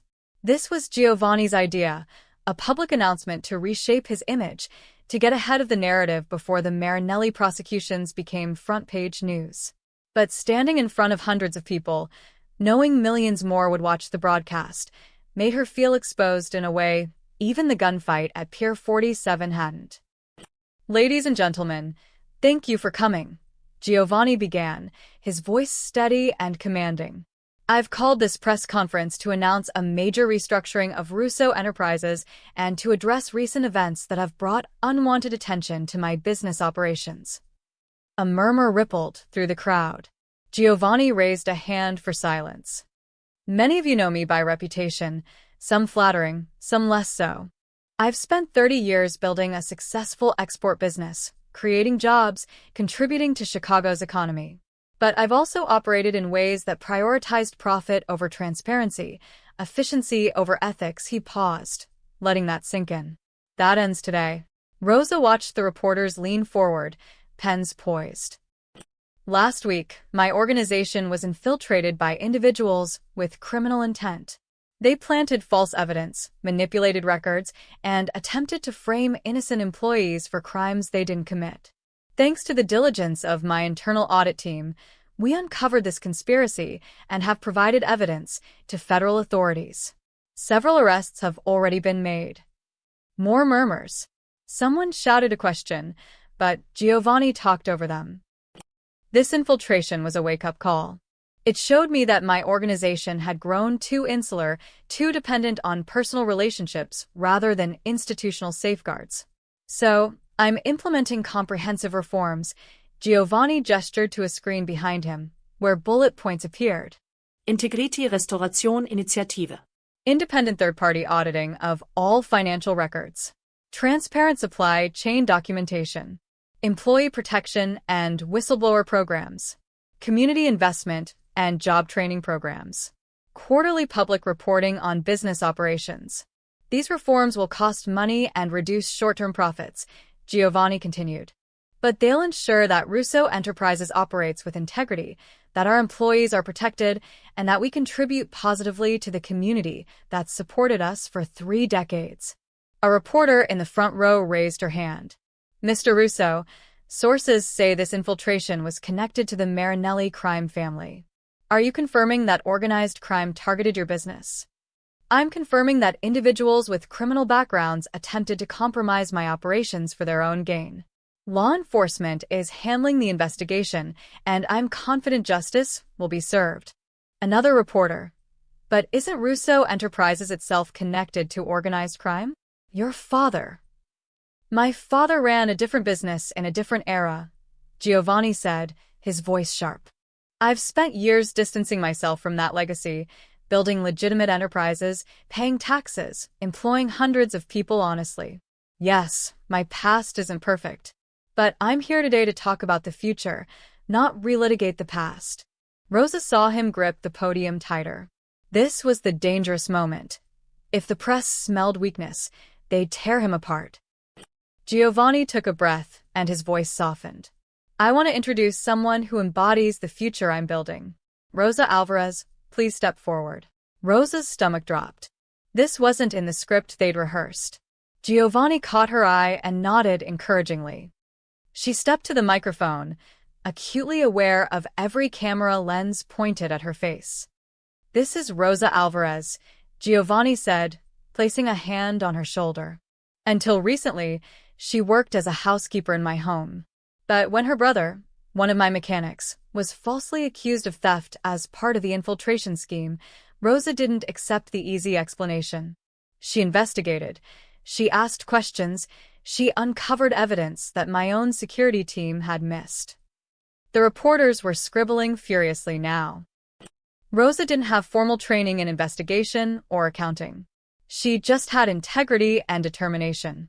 She refused to let her brother be destroyed by lies. Giovanni's voice grew stronger. That's the kind of person I want working for me. So I've appointed Rosa as Director of Internal Operations for Russo Enterprises. She'll oversee all financial auditing, vet major hires, and ensure that what happened last week never happens again. Rosa found her voice, though it came out shakier than she wanted. Thank you, Mr. Russo. I'm honored by this opportunity and committed to ensuring that Russo Enterprises operates with complete transparency and integrity. A reporter shouted, Ms. Alvarez, how does it feel to go from housekeeper to executive in 1 week? Rosa thought about all the nights spent poring over documents, the terror at Pier 47, Carlos's beaten face, her father's restaurant going under despite doing everything right. It feels like someone finally recognized that working-class people have skills and intelligence that often go unseen because we're not in the right positions to demonstrate them, Rosa said, her voice growing steadier. Mr. Russo gave me a chance when most employers would have just paid me to go away. He trusted me to help fix his organization instead of hiding the problems. That's the kind of leadership I want to help build here. The room erupted with questions, but Giovanni raised his hand. That's all for today. We'll provide detailed documentation of our reforms and answer additional questions through official channels. Thank you.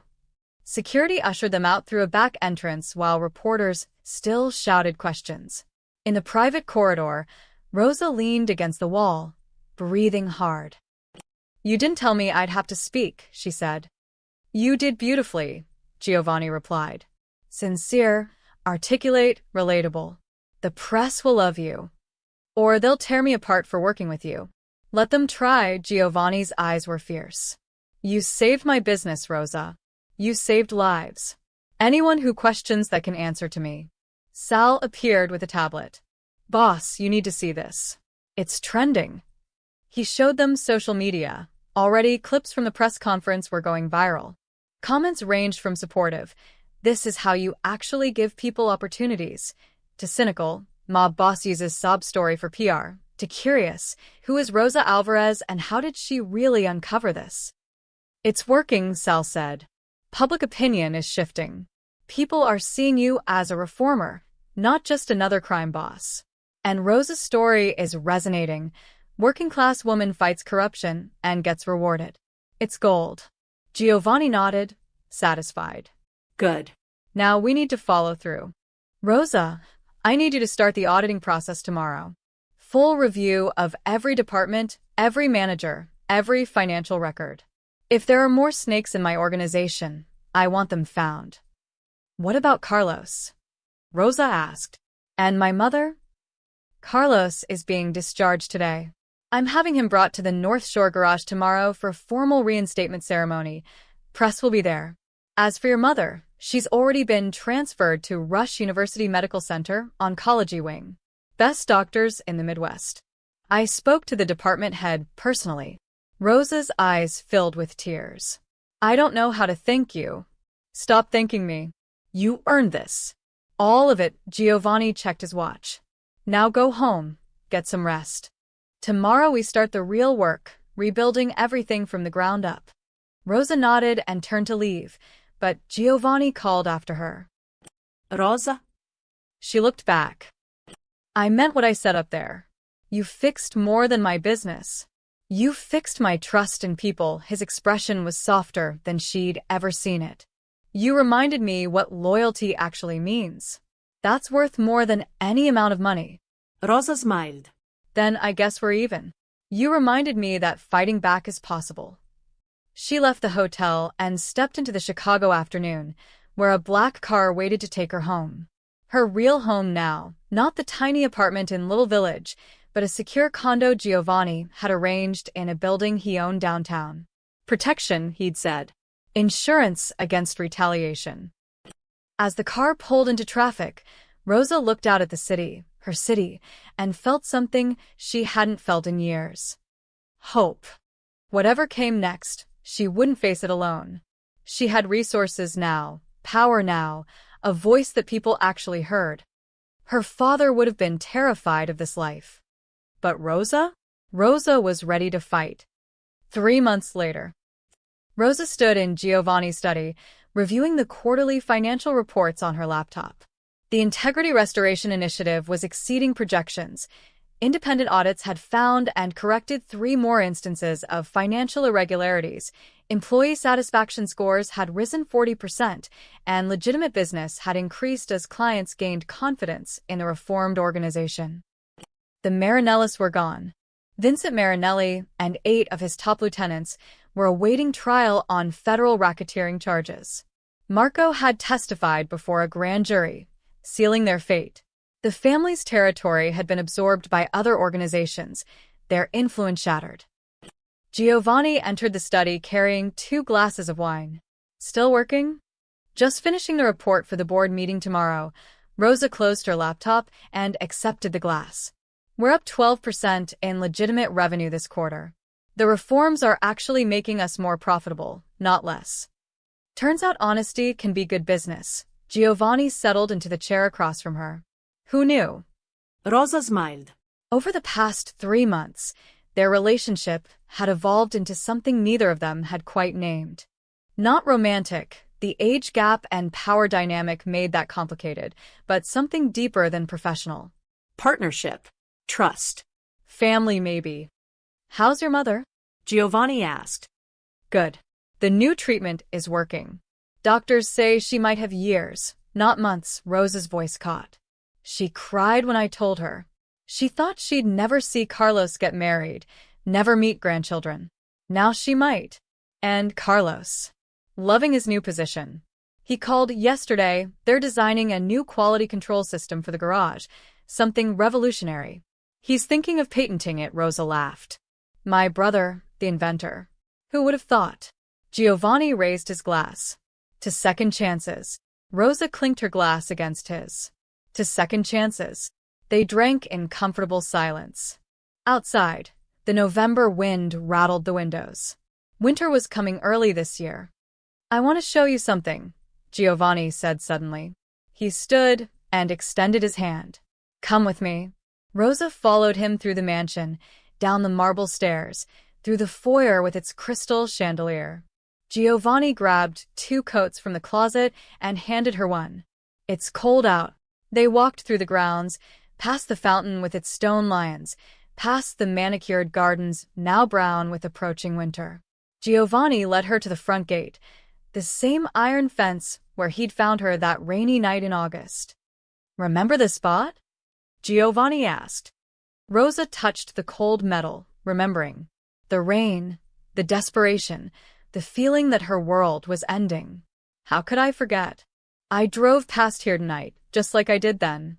And I thought about how much has changed. Giovanni stood beside her, looking out at the quiet street beyond. That night, I thought I was doing you a favor. Being charitable. Helping someone less fortunate. You were. No, Giovanni turned to face her. You were helping me. You just didn't know it yet. Rosa's breath misted in the cold air. What do you mean? I'd become exactly what everyone accused me of being: cold, calculating, isolated. I trusted no one, cared about nothing except maintaining power. My organization was rotting from the inside because I'd surrounded myself with people who only told me what I wanted to hear. Giovanni's voice was quiet but intense. Then you showed up, refused to accept the easy story, demanded the truth even when it put you in danger. You forced me to look at my own business honestly for the first time in years. I was just trying to save my brother. You were doing what I'd forgotten how to do, fighting for something that mattered more than money or power. Family, integrity, justice. Giovanni placed his hands on the gate. This house was built on secrets and fear. People loyal to me because they had no choice, because they were afraid of what would happen if they weren't. That's not loyalty. That's captivity. Rosa understood. And now it feels different. You said it yourself 3 months ago. This house finally feels like it's built on real loyalty. People work for me because they believe in what we're building, because they're treated fairly, because they know someone's actually watching out for them. Giovanni smiled. You did that, Rosa. You rebuilt my entire organization from the inside out. Rosa felt tears threatening, but blinked them back. We did it together. Maybe. Giovanni turned from the gate to face her fully. But you started it. That night, when you could have begged for money or run away or sold information to my enemies, you came to my gate and waited. You believed I was someone worth believing in, even when I'd stopped believing in myself. I didn't have anywhere else to go. Yes, you did. You had 100 other options. But you chose to trust me. Giovanni's voice was rough with emotion. Do you know how rare that is?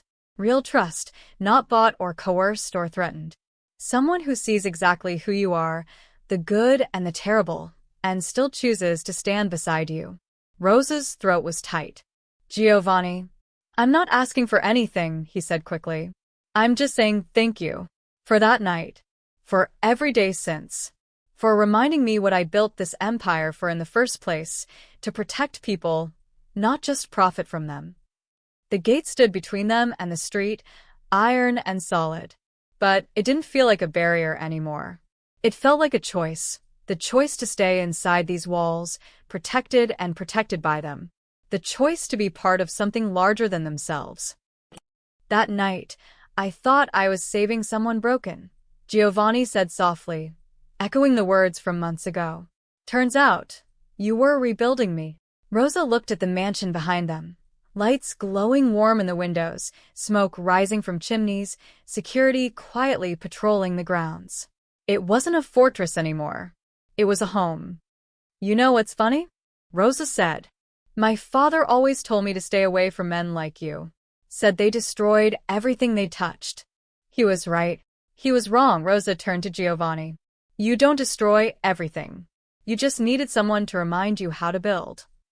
Giovanni smiled, a real smile, the kind that reached his eyes and made him look younger. So what happens now? Now. Rosa pulled her coat tighter against the cold.